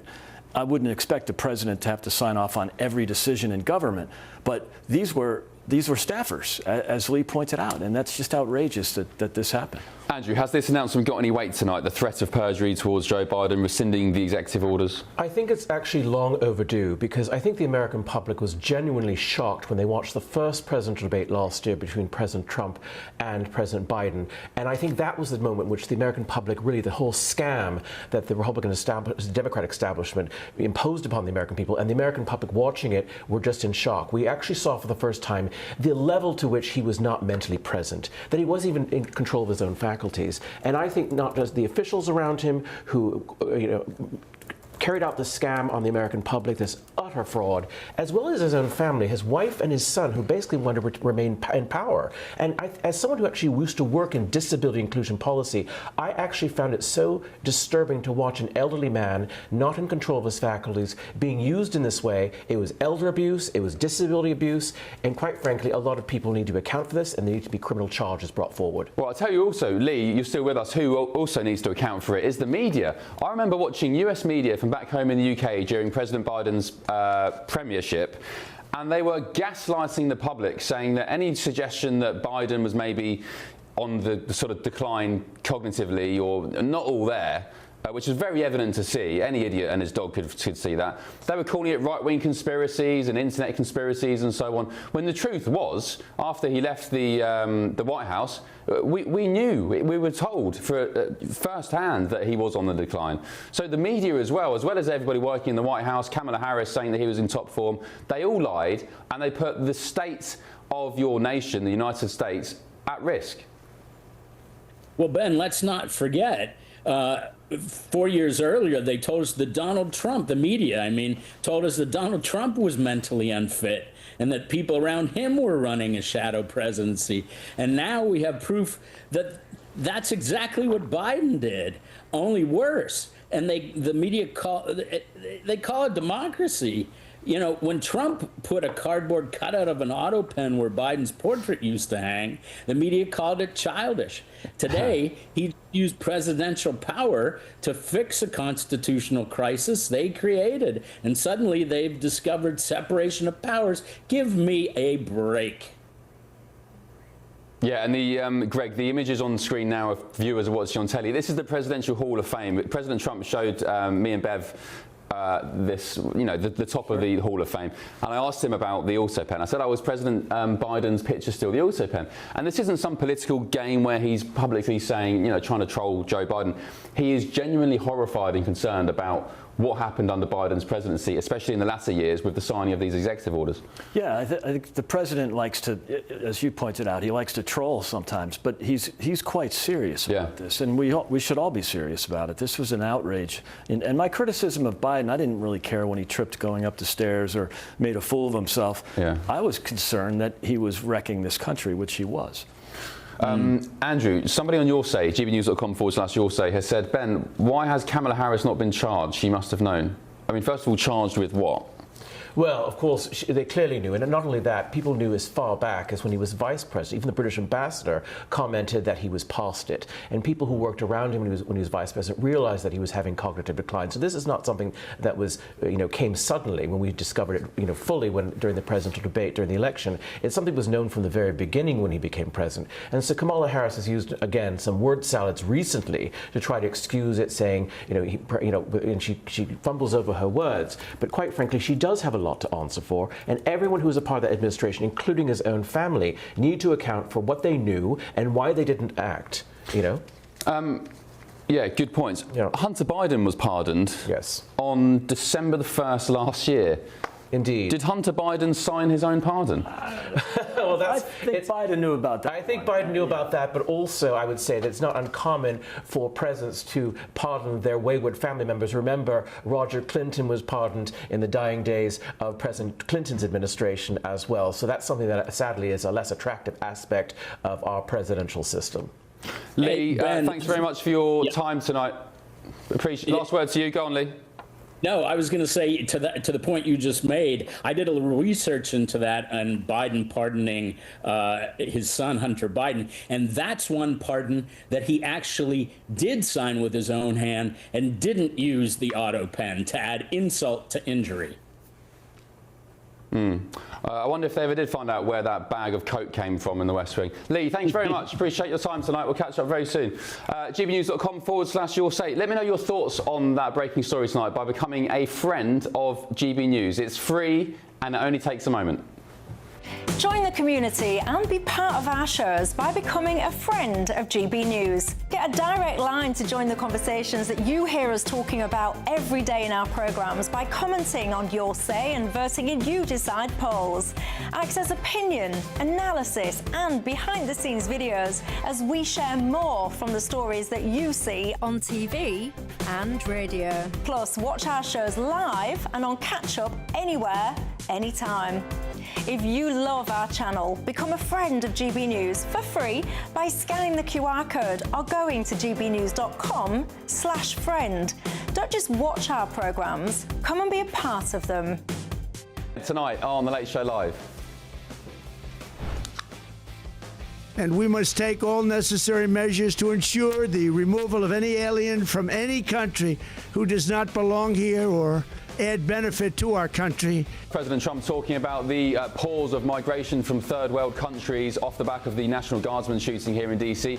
Elsewhere tonight, breaking in the UK, Rachel Reeves, some would call her Rachel Thieves, is facing calls to resign following reports she misled the public to push ahead her tax raids in the budget, including telling alleged porkies about that £20 billion black hole. I mean, for me, probably you at home, I knew it wasn't true months ago. But anyway, we'll get stuck into that next on The Late Show Live. Back in just a tick.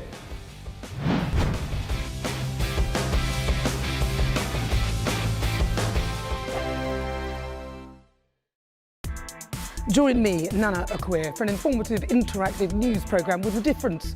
It's fun. No, he didn't say that, Dave.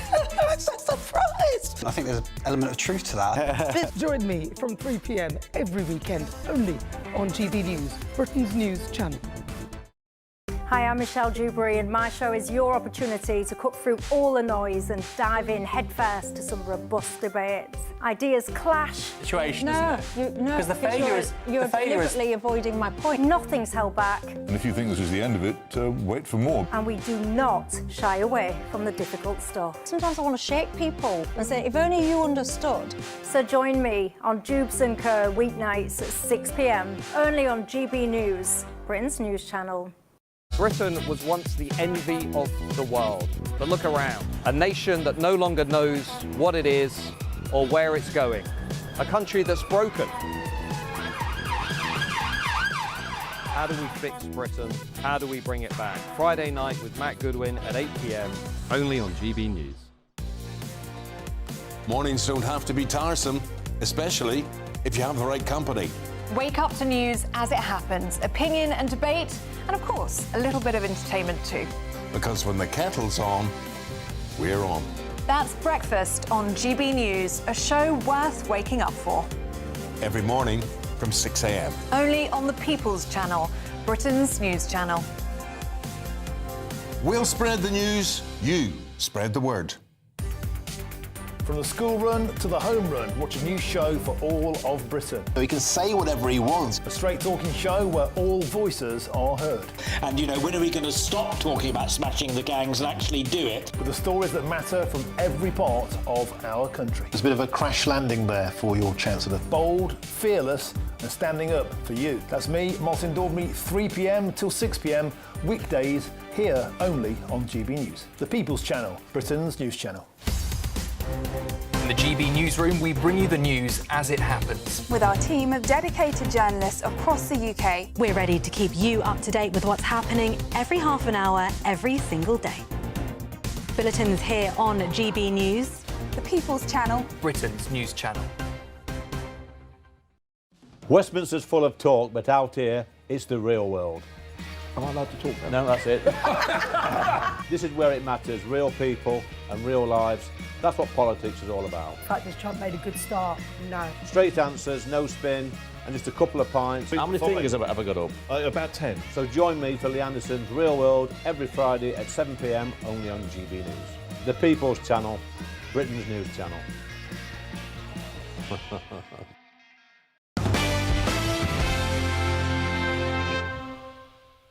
Under the last government, we saw the Boris wave. He promised that immigration would come down, and it quadrupled to nearly 1 million. That was unprecedented.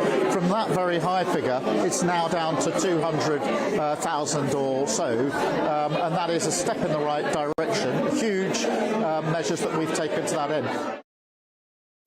Right, welcome back to the Late Show Live. That was the message from the Prime Minister in public, but it seems like he's admitting failure behind closed doors with regards to a bombshell letter to France. More on that shortly. And just on the topic of Sir Keir Starmer, Joanna, on your say, good evening, Joanna, you said, and this is in reference to the previous segment on Joe Biden, the auto pen and Joe Biden's cognitive status, you've said, and this is a great point, Keir Starmer robustly defended Joe Biden's mental health back in the day, stating the president was on really good form, quote unquote, and absolutely mentally agile during their meetings. Starmer explicitly denied claims that Biden was senile. There we go. Right, well, turning back attention to the United States now, an update on the shooting of the 2 National Guard members in Washington, D.C. that left one dead, that poor young lady, and one still fighting for his life. The suspected gunman, an Afghan who worked with the CIA, will now face charges upgraded to first-degree murder. There he is on your screens now.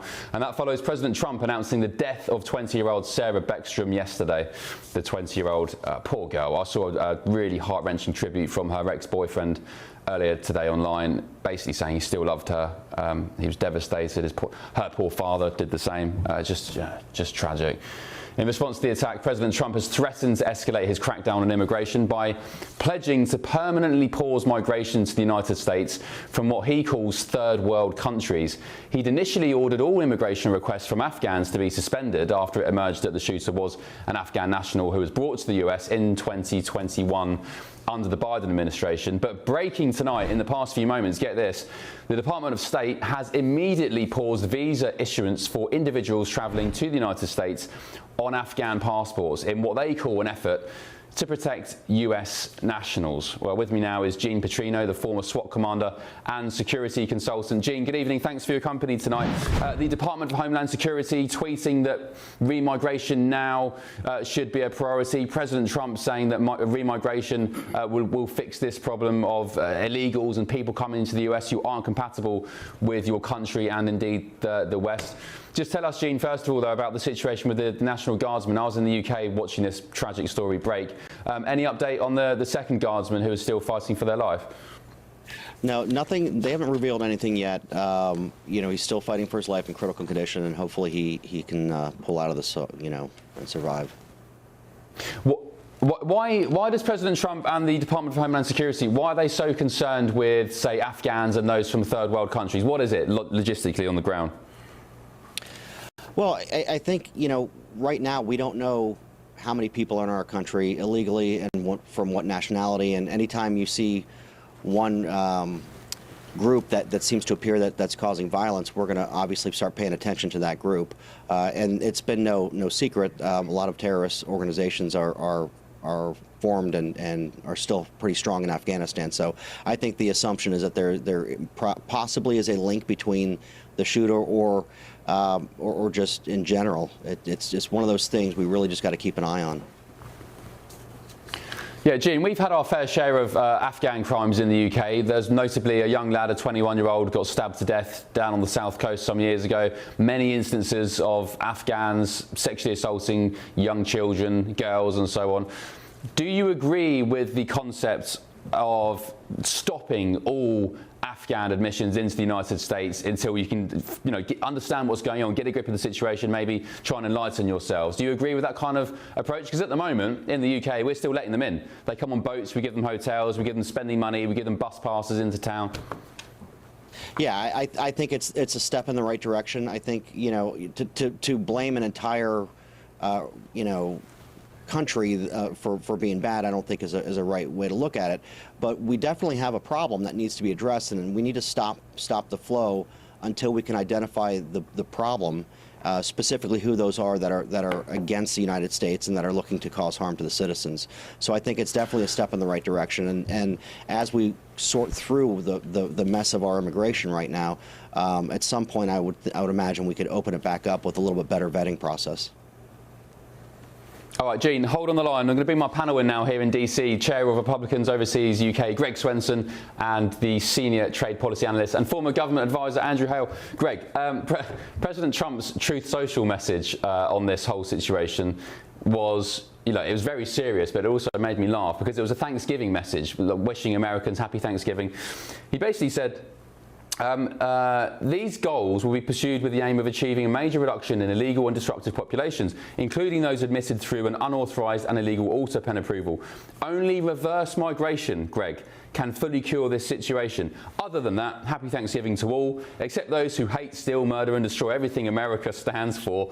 You won't be here for long. As an American, are you proud that you've got a leader sort of talking like this? And the DHS, look, their tweet today, the stakes have never been higher, the goal has never been more clear, remigration now. Are you pleased that they're doing something about it? Well, I'm pleased that there's action, and I think the president likes to, he's very transparent. He's very candid. He's not going to use diplomatic speak that's been so useless by all the prior presidents and prior politicians who might speak more politely than the president, but they don't really do anything. And what we had was a perfect storm 5 years ago. You had Biden in the White House with the auto pen with cognitive challenges. You had an open border, so 2.5 million illegal migrants unvetted coming in. And at the same time, you had the disaster in Afghanistan, so that you had countless people that were coming in that should, many of whom had every right to apply for asylum because they had worked with the U.S. military in Afghanistan. But because of the disaster on the pullout, there was no way to properly vet them, and now we're dealing with the outcomes of that 5 years later. Andrew, in the UK, there was some stats released from the government, not by the government, but data from the government, which showed Afghans, and I think it was Somalians or Eritreans, were 20 times more likely to commit sexual offences than native Brits. So do you think there is generally a problem with, we're talking about Afghans in this situation because it was an Afghan guy who shot the National Guardsman. Do we have a cause for concern about Afghans particularly? Or should we not tar people with the same brush? I think we have to address the whole vetting process, because the government will say to us, oh, they've been vetted. But I can tell you as a former civil servant, particularly during the Afghan withdrawal crisis, literally the civil servants, although officially they were being vetted, they were just waving them in. And that's a huge problem. And also I think you have to address the fact that there's a resistance by the civil servants, particularly those of the Home Office, including Antonio Romy, the Permanent Secretary, to actually carry out some of these government policies, particularly the policies of the last Conservative government, who made a feeble attempt to address this as well, because there's institutional resistance. It's deemed by the sort of establishment, civil service class, that this is something you don't want to touch. It's unpalatable. It's crude to even talk about it. And I'm afraid the very system that's in place to deal with it is inefficient, and there's institutional resistance to dealing with it. Yeah, we'll get stuck into that in the second hour actually. But there was a sort of diplomatic cable which went out to European embassies a week or so ago, basically saying, ordering diplomats to publish migrant crime data, so we get a true indication of who's committing what crime. Are particular nationalities more prone to committing sexual assaults? If not, let's just have the data, be transparent about it. Greg, last word to you very quickly. I was in the UK when this really tragic, awful incident happened in DC, and it happened yards from our studio here in Washington, right outside the metro station that I use every day I'm working here. Are we safe in DC now? What's the situation? Should I have a cause for concern? Well, you're never totally safe anywhere, but generally speaking, DC is so much safer than where I have a home in Chicago. That's an understatement. And the president has done a phenomenal job with this in Homeland Security and the National Guard. They've done a great job. This was obviously an isolated incident, and a terrorist and an assassin. So it's hard to defeat an ambush. Gene, sorry, that same question to you, just briefly if you can, as the security consultant here on the panel. Yeah, I think we're in the right direction. I think that, I guess the new policy going into effect with the National Guard is they'll be working in conjunction, in other words, riding along with local police to add an extra layer of security. I think D.C. is probably going to be one of the safest places you can be in the United States at this point. All right, Gene, thanks very much for your time. Gene Petrino, former SWAT commander and security consultant. Appreciate your company. Thank you. Right, still ahead on The Late Show Live tonight. We're trying to get it ended. One way or the other, we have to get it ended. So then he can continue. Then he can continue to fight his little heart out. I'd forgotten about Trump's attire then on that day last week. He was literally like a mafia boss. I loved it. Don Trumpino. Anyway, more serious matters. A fresh corruption scandal has rocked Ukraine tonight. I'll bring you the story that the mainstream media wants to hide, but also tonight.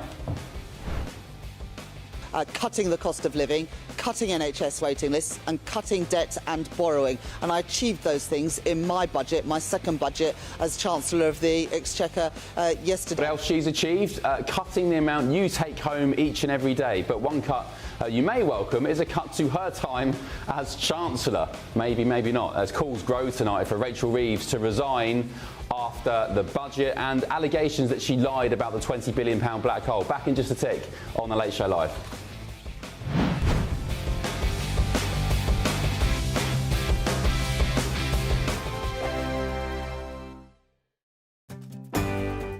I'm Michael Portillo. This is GB News, the People's Channel, Britain's news channel. Westminster, the ultimate clique. And you're fighting like rats in a sack. But here on the Camilla Tominey Show, we ask the questions the establishment media is too scared to ask. OK, let me ask you a straight question, because I know you're a straight-talking politician. Whether it's net zero, illegal immigration or law and order, nothing is off-limits. You had the power then. Yeah, as I and say, now you've lost it. That's the Camilla Tominey Show, a politics show that's fearless. But no, let me finish my question if you don't mind, because it is my show. Sundays at 9:30, only on GB News, the People's Channel, Britain's news channel. No matter the state it's in, this is our nation. Join me, Jacob Rees-Mogg, for a genuine, honest discussion on where we have been, where we are going, and where we are with the people who set the direction. Tune in to State of the Nation every Monday to Thursday, 8 to 9 o'clock. Only on GB News. Britain deserves a newsroom that puts the facts and your voice first. Well, and that's what you get on GB News. Lively debates, lively conversation. And we're not afraid to hold power to account. And each other. So join me, Andrew Pierce. And me, Miriam Cates, for Britain's Newsroom, weekdays from 9:30 on GB News. At GB News, we love to hear from you, our loyal community. So drop us a line at gbnews.com/yoursay. There you can talk to each other and also to the presenters live on air. gbnews.com/yoursay, because GB News is your channel, Britain's news channel. Westminster's full of talk, but out here, it's the real world. Am I allowed to talk now? No, that's it. This is where it matters, real people and real lives. That's what politics is all about. In fact, has Trump made a good start? No. Straight answers, no spin, and just a couple of pints. How many fingers have I got up? About 10. So join me for Lee Anderson's Real World every Friday at 7 p.m. only on GB News. The People's Channel, Britain's news channel. From the school run to the home run, watch a new show for all of Britain. So he can say whatever he wants. A straight-talking show where all voices are heard. And, you know, when are we going to stop talking about smashing the gangs and actually do it? With the stories that matter from every part of our country. There's a bit of a crash landing there for your Chancellor. Bold, fearless and standing up for you. That's me, Martin Daubney, 3 p.m. till 6 p.m, weekdays, here only on GB News. The People's Channel, Britain's news channel. I'm Stephen Dixon, and thanks for joining us on GB News, Britain's news channel.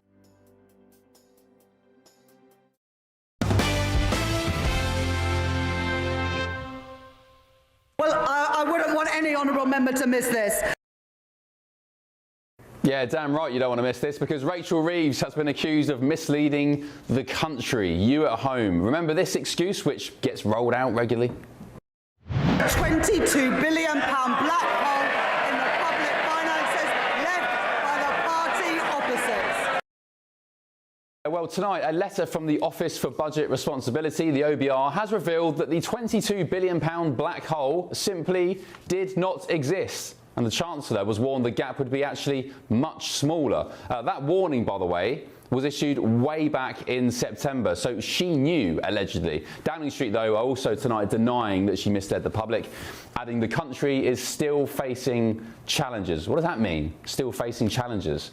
Meanwhile, Kemi Badenoch's facing criticism after claiming that welfare spending is, quote, unchristian, arguing that the responsibility and dignity of work was a Christian value. Well, with me now is political commentator Matthew Stadlen. Matthew, nice to see you again. Thank you for your company.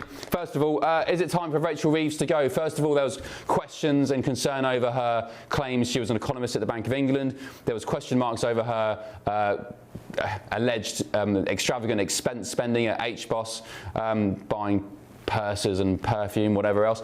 And now the big deal. here that the £20 billion black hole, whatever the figure is she plucked out of thin air, was now actually just BS? Is it time for her to go, Matthew? So that 22 billion, hello Ben, that 22 billion pound black hole, the clip that you used, I think, I'm pretty certain comes from 2024. So you remember after the election of last year, there was that talk, a lot of talk, as you say, of a 22 billion pound black hole. That's not a black hole that's been being talked about in the last month or so. So it's important to, I think, set that straight.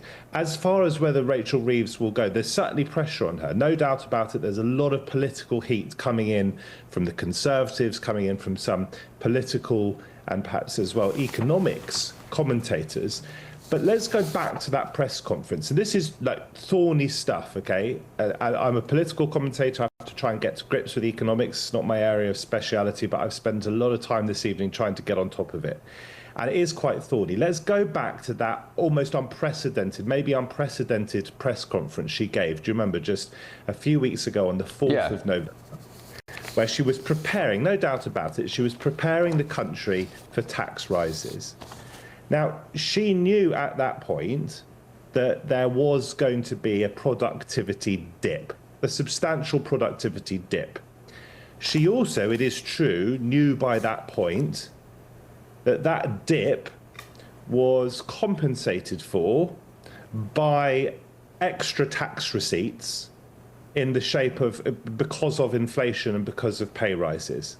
However, she was still running a very, relatively very small budget surplus at that point of about £4 billion, Ben. And if she had gone into the budget just a few days ago with fiscal headroom of just £4 billion, Kemi Badenoch and political commentators and economics commentators, I can assure you, would have hammered her for being irresponsible and having such tiny fiscal headroom. Fiscal headroom is the extra money you have in case there's some sort of crisis or in case things don't work out as you expect they will work out. So in other words, that productivity dip of about 20 billion quid or whatever it was, I think 16 billion pounds, was very significant. And had she not had to endure that dip, that 16 billion pound predicted dip, then she could have given herself fiscal headroom without raising taxes. Now, to be fair, Ben, it is also true that some of the tax rises have gone to public spending, but we don't know what was in her mind on November the 4th. So these accusations that she was lying, I think, are probably a bit of a stretch. All right. Well, that clip we just played, which you said was from last year, it wasn't. It was from Wednesday. Well, in that case, I stand corrected. So she has to go then, you think? No, hang on. On that, if that is from Wednesday, then I stand corrected. But why does nobody get sacked or resign anymore? It's such a sad state of affairs. We're in such managed decline that politicians commit the gravest of errors. They lie, they make things up, or they just make mistakes through incompetence. And nobody ever falls on their sword. We just mutter under our breath and say, oh, that's an outrage, isn't it? And we move on to the next scandal. It's a joke. What I think is fair to do to criticise Rachel Reeves is to say that after last year's budget, which was a tax-raising budget, she said she wasn't going to be coming back for more. And she has come back for more. Now, that is... Yeah, Porky. She's like Pinocchio. Hang on. That is seriously problematic, OK? There's no doubt about it. And taxes have gone up. OK. My point is that there absolutely was a forecast of a productivity dip, and the surplus she was running on the 4th of November was tiny, and if she'd got into the budget offering us fiscal headroom of just 4 billion quid, Ben, she would have been absolutely slated for doing that. So you can call for her to go. All right, Matthew, I'm going to be in Christo Foufas, who's down the line from... Go on. No, I was just going to, you could disagree with the budget. You could think she shouldn't have spent more money on welfare. She shouldn't have scrapped the 2-child benefit cap. I think she was right to do so. Those are all political choices, right? And you could completely disagree with that. Okay. What we're talking about here is whether she should resign for misleading the public. Well, she should. She should resign for being incompetent. I mean, beyond anything else, she's completely incompetent. She ran the election campaign on growth. There's been no growth, absolutely none whatsoever. So you should resign just on that fact. Matthew, thanks for your company. Appreciate your contributions tonight. There has been growth. There's been no growth, Matthew. Come on. No, there hasn't. No, there hasn't. Matthew, thank you. Christo Fufas is down the line, and Andrew Hales here, and Greg Swenson. Christo, should she resign? And also, there's been no growth. Let's just clarify that. What growth? There's been growth in the US. I think the last GDP figures for the last quarter were something like 3.5%. What growth has there been in the UK? Please enlighten me. And actually, the Office for Budget Responsibility, which is at the centre of this story, has said that there was nothing in that budget which could point to any kind of growth. Let's just clarify what has actually happened here. Because Matthew Stadlen is partly correct in what he says, in as much as when Rachel Reeves gave that doom-laden breakfast speech saying that she would have to put taxes up and that this terrible budget was coming, trying to head off any of that criticism, the Office for Budget Responsibility had given figures to say that productivity was going to be going down and that there would be less money as a result of it. But that was offset by the fact that there were going to be wage rises and that inflation as well had offset that. Now, she didn't make the second part of that clear. She was very, very quick to say that the first part, i.e. the productivity figures, meant that there was this terrible black hole. But what she wasn't was honest to say, but actually that black hole is being offset by these wage rises. So that's the first thing that she ignored. Secondly, absolutely correct. There would have only been, had she stuck with those predictions from the OBR, about £4 billion, maybe even £5 billion worth of fiscal headroom. That's the surplus, the money left over for a rainy day, for a problem.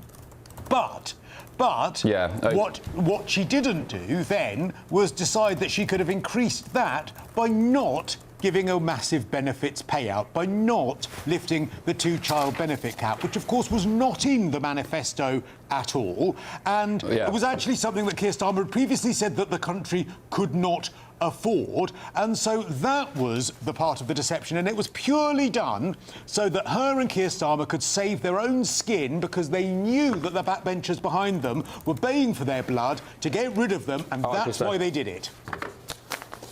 OK, Andrew, why did we mentioned this off air? Why does nobody resign anymore from political scandals or just incompetence? It just doesn't happen. 20 years ago, I reckon Rachel Reeves would have been gone probably on the old HBOS stuff, let alone, the budget. Well, actually, I think it's a wider problem. I don't think anyone really resigns anymore, including people in the civil service who make horrific mistakes. And I'm very pleased to hear that the Financial Conduct Authority is actually looking into the inadvertent, or even, should I say, leaking of their statements and their information before the actual Chancellor's statement. She herself has either willfully misled, or she's incompetent. But also, you have to remember that her statements are actually, they are prepared by, officialdom around her, people who are supposed to basically caretaking her and going over all the statements she makes. There needs to be a public inquiry into all of this, because there's failure in a number of places, and somewhere I think the truth might lie between not just willful, intention to mislead, but also the incompetence of the system. The United Kingdom has systemic failure in the establishment. Greg, your take on all this? Yeah, two quick things. One is the last thing that they should do if there's a dip in productivity is increase taxes. All you're going to get is more headwinds to economic growth and wage growth. And secondly, it's right to have this conversation about the $4 or $5 billion surplus or pound surplus. But even if the surplus was $40 billion, we're forgetting that this is ideological. If they know that tax receipts are going to go up by lowering taxes, they still won't do it. It's tax the rich and then expand the welfare state. It's purely ideological. It's not the details. Yeah, all the headlines tomorrow morning in the papers. You'll find them when you go to the shop in the morning, you get your croissants and your orange juice and your milk, whatever. All the papers. Reeves on the brink of tax lies. Rachel Reeves under pressure. Even the left-wing papers, The Independent, suggesting she lied. She misled the public over fake fiscal black hole. And come on, by the way, The Sun, Chancellor of the Exchequer, great headline. Everybody knew, with an ounce of intuition and common sense, everybody knew back when she was banging on about a black hole left by the Tories that it was absolute BS. And it seems like we have the truth, finally. Christo, thank you. We'll catch up in the next hour or so. Stick around if you will. Grab yourself a coffee or a Red Bull or something a bit stronger. Right, still ahead on The Late Show Live. We are going to drive down migration, both legal and illegal. That will only be done with a serious plan. A serious plan. Right, OK. Well, tonight, even the Prime Minister's waving the white flag because after all the talk of stopping the boats, even he now appears to admit the small boats crisis is out of control and we have absolutely no deterrent. More on that very shortly, but also on the show tonight. He refuses to have elections, is low in the real Ukrainian polls. I mean, how can you be high with every city is being demolished? Well, I can't say I'm surprised, but I'm going to bring you the latest on the massive corruption scandal which has rocked Ukraine in recent days. That's amid reports that a peace deal could be closer than ever before. This is The Late Show Live, only on GB News.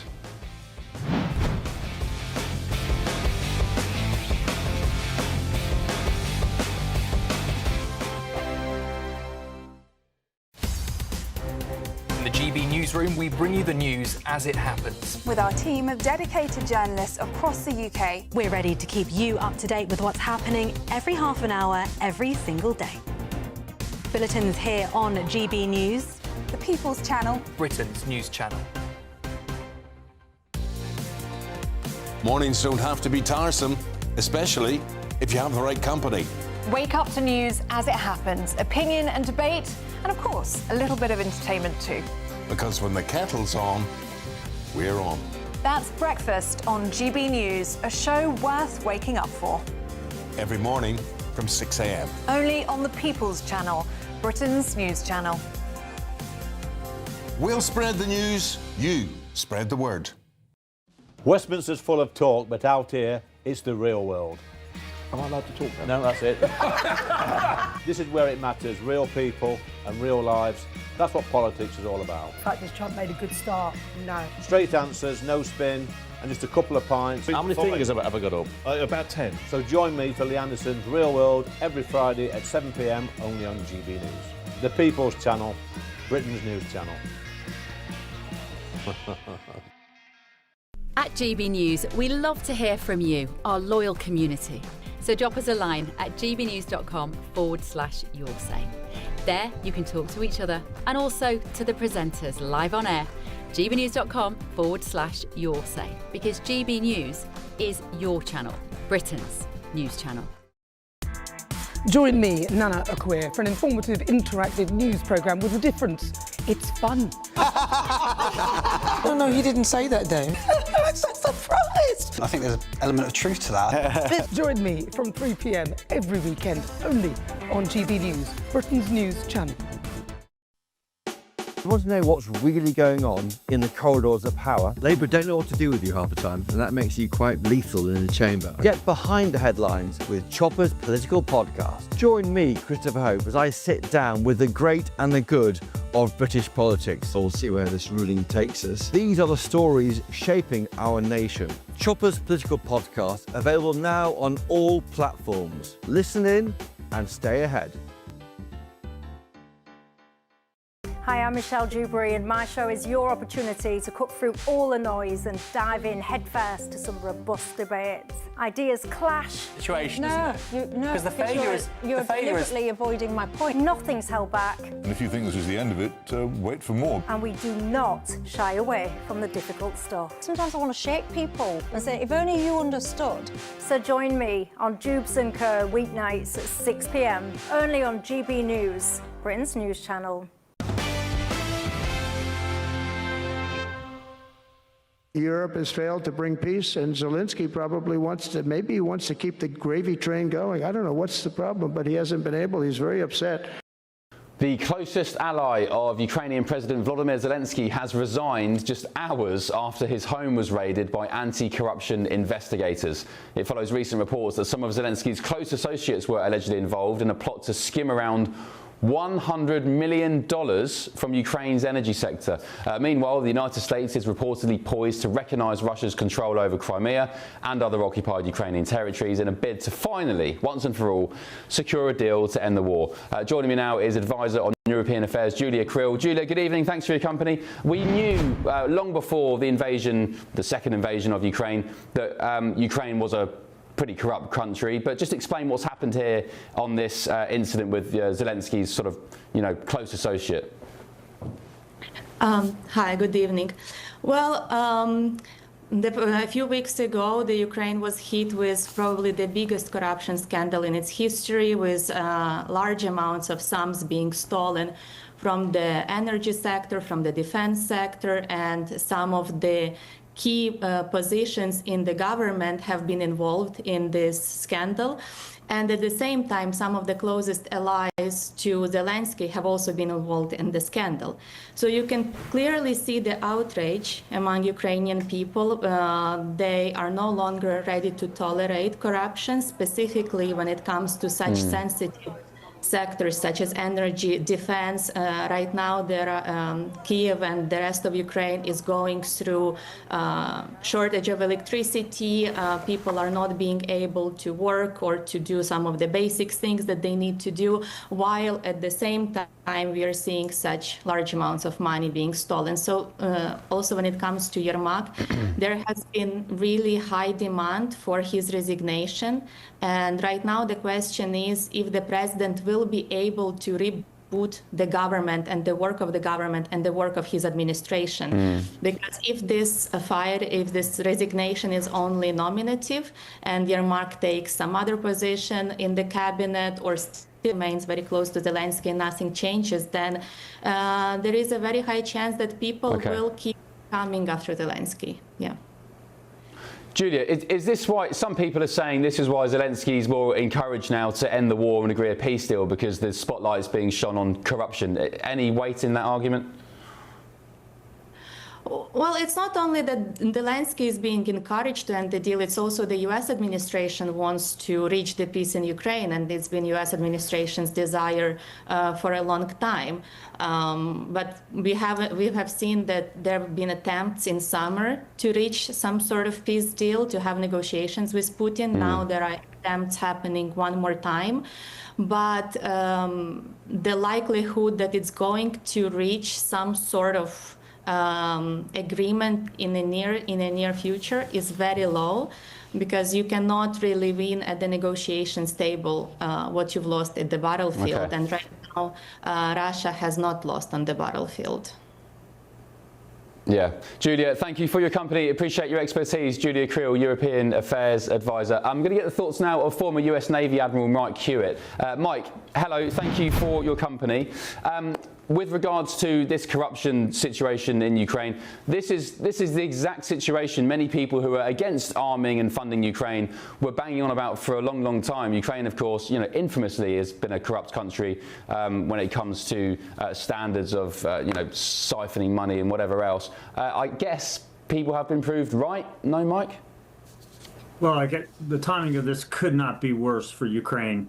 I mean, as you know, Donald Trump has run on a campaign and a doctrine of getting out of endless wars and cleaning up corruption in government, all government.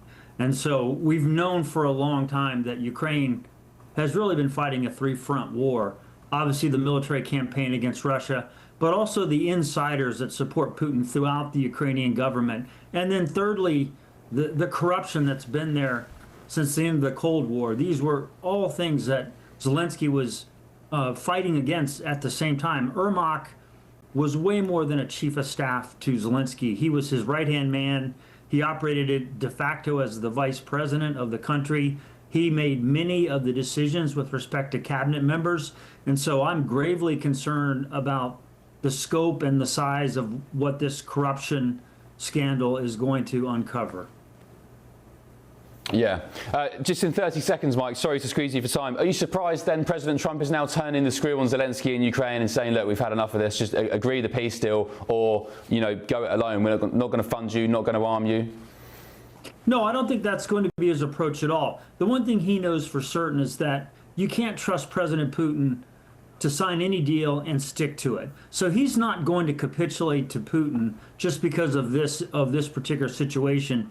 In fact, in some cases, he may drive harder to get Zelensky to surround himself with a more younger, more intelligent cabinet, and maybe start to drive them to be more of the democracy that we'd like to see them. And I think you've got three big issues here that aren't solved yet: territory, security agreements and the Very quickly, if sovereignty you of can, Mike. Ukraine. Yeah, okay. Mike, thank you very much. Thank you for your company and your expertise. We'll catch up soon. Mike Hewitt, former US Navy Admiral. Right, coming up in the next hour.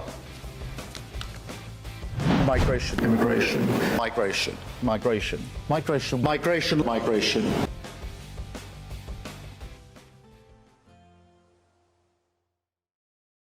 Today, clouds overhead, total zen within. Box Solar sponsors the weather on GB News. Hello, good morning. Welcome to your latest GB News weather update brought to you from the Met Office. It's a bright start across northern areas, but a very different day to come across the south with a rain warning in force and a lot of cloud around as well. The rain warning is in force throughout the whole day today for much of Wales and southern and central areas of England. That will push eastwards as the day goes on, so some brighter spells developing across western areas of Wales and parts of southern England, as well as some bright skies across Northern Ireland and Scotland. Here, though, we do have a brisk northerly wind that will introduce colder air, so a much fresher feel for many of us, particularly across northern-facing coasts. And as that colder air bumps into the rain across northern areas of England, we could see a dusting of snow over the highest ground of parts of northern England, perhaps southern Scotland as well. And this northerly wind will bring in a few snow showers across the Highlands, as well as the Grampians as well, just above the highest ground. It is going to be a chilly evening, though, under any clearer skies for much of Scotland, as well as Northern Ireland, a touch of frost by tomorrow morning. Still quite damp, though, for much of Wales and northern England, potentially across the southeast as well. This rain could linger into this evening, and it will likely persist across northeastern areas around this area of low pressure throughout Saturday night. Elsewhere, though, we get a ridge of high pressure moving in for Sunday, so that means it will be a clearer night for most areas, but it's going to be a colder night. As I said, a touch of frost across parts of Scotland, also some areas of northern England, Wales as well, seeing a touch of frost. Elsewhere, we'll be in the low single figures to start the day on Sunday. Light winds, though, and plenty of sunshine mean it will probably be a pretty nice day. Definitely a nicer day on Sunday compared to today for most of us. However, there is another weather front on the way through the afternoon, so cloud will thicken from the west, turning sunshine hazier at first, but then the rain arrives into the afternoon. Ahead of that, though, plenty of sunshine to get out and about in, and temperatures around 6 or 7 degrees for many of us. It turns milder next week. Today, clouds overhead, total zen within. Box Solar sponsors the weather on GB News. Mornings don't have to be tiresome, especially if you have the right company. Wake up to news as it happens, opinion and debate, and of course, a little bit of entertainment too. Because when the kettle's on, we're on. That's Breakfast on GB News, a show worth waking up for. Every morning from 6 a.m. Only on the People's Channel, Britain's news channel. We'll spread the news, you spread the word. Hi, I'm Michelle Dewberry, and my show is your opportunity to cut through all the noise and dive in headfirst to some robust debates. Ideas clash. Situation, isn't it? Because the failure is... You're deliberately avoiding my point. Nothing's held back. And if you think this is the end of it, wait for more. And we do not shy away from the difficult stuff. Sometimes I want to shake people and say, if only you understood. So join me on Jubes & Co. weeknights at 6 p.m, only on GB News, Britain's news channel. Join me, Nana Akwe, for an informative, interactive news programme with a difference. It's fun. No, he didn't say that, Dave. I'm so surprised. I think there's an element of truth to that. Join me from 3 p.m. every weekend, only on GB News, Britain's news channel. At GB News, we love to hear from you, our loyal community. So drop us a line at gbnews.com/yoursay. There you can talk to each other and also to the presenters live on air. gbnews.com/yoursay, because GB News is your channel, Britain's news channel. Westminster, the ultimate clique. And you're fighting like rats in a sack. But here on the Camilla Tominey Show, we ask the questions the establishment media is too scared to ask. OK, let me ask you a straight question, because I know you're a straight-talking politician. Whether it's net zero, illegal immigration or law and order, nothing is off limits. You have the power then. Yeah, as I and say, now you've lost it. That's the Camilla Tominey Show, a politics show that's fearless. But no, let me finish my question if you don't mind, because it is my show. Sundays at 9:30, only on GB News, the People's Channel, Britain's news channel. From the school run to the home run, watch a new show for all of Britain. So he can say whatever he wants. A straight talking show where all voices are heard. And, you know, when are we going to stop talking about smashing the gangs and actually do it? With the stories that matter from every part of our country. There's a bit of a crash landing there for your Chancellor. Bold, fearless and standing up for you. That's me, Martin Daubney, 3 p.m. till 6 p.m, weekdays, here only on GB News. The People's Channel, Britain's news channel. I'm Tom Harwood. This is GB News, Britain's news channel.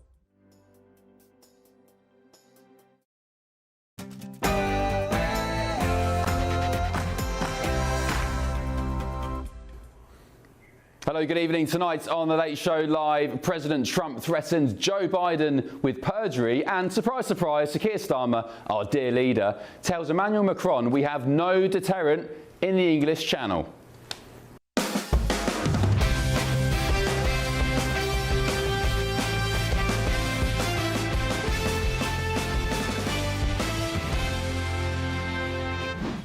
Breaking on The Late Show Live tonight.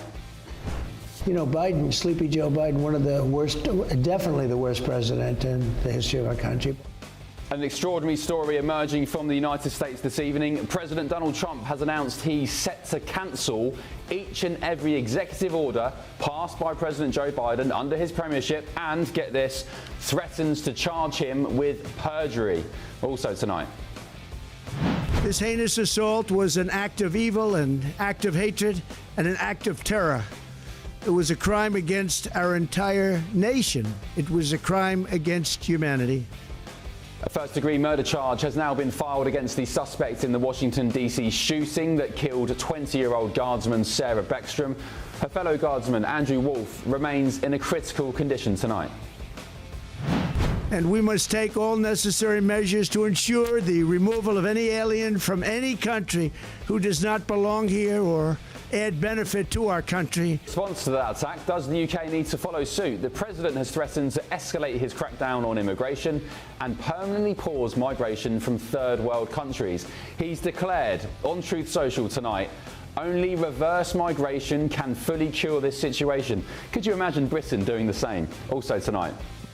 £22 billion black hole in the public finances left by the party opposites. Pinocchio would be proud, wouldn't he? Chancellor of the Exchequer reads one of the front pages tomorrow. Rachel Reeves is accused of misleading the public ahead of the budget on Wednesday to justify her tax raid on you. The £20 billion black hole allegedly was complete BS. And tonight, the calls for her to resign have never been louder. Now, make no mistake, this plan means migration will fall. That's a promise. Plan? What plan? Well, even the Prime Minister is questioning now just exactly what plan he's been referring to all these months, because he's reportedly told Emmanuel Macron and the French that Britain has, quote, no effective deterrent in the Channel to stop small boats. We'll also be cracking open tomorrow's front pages hours before the ink's dry and breaking the news before it comes news with the front pages. And of course, we're live in Washington, D.C., just yards from the White House, bringing news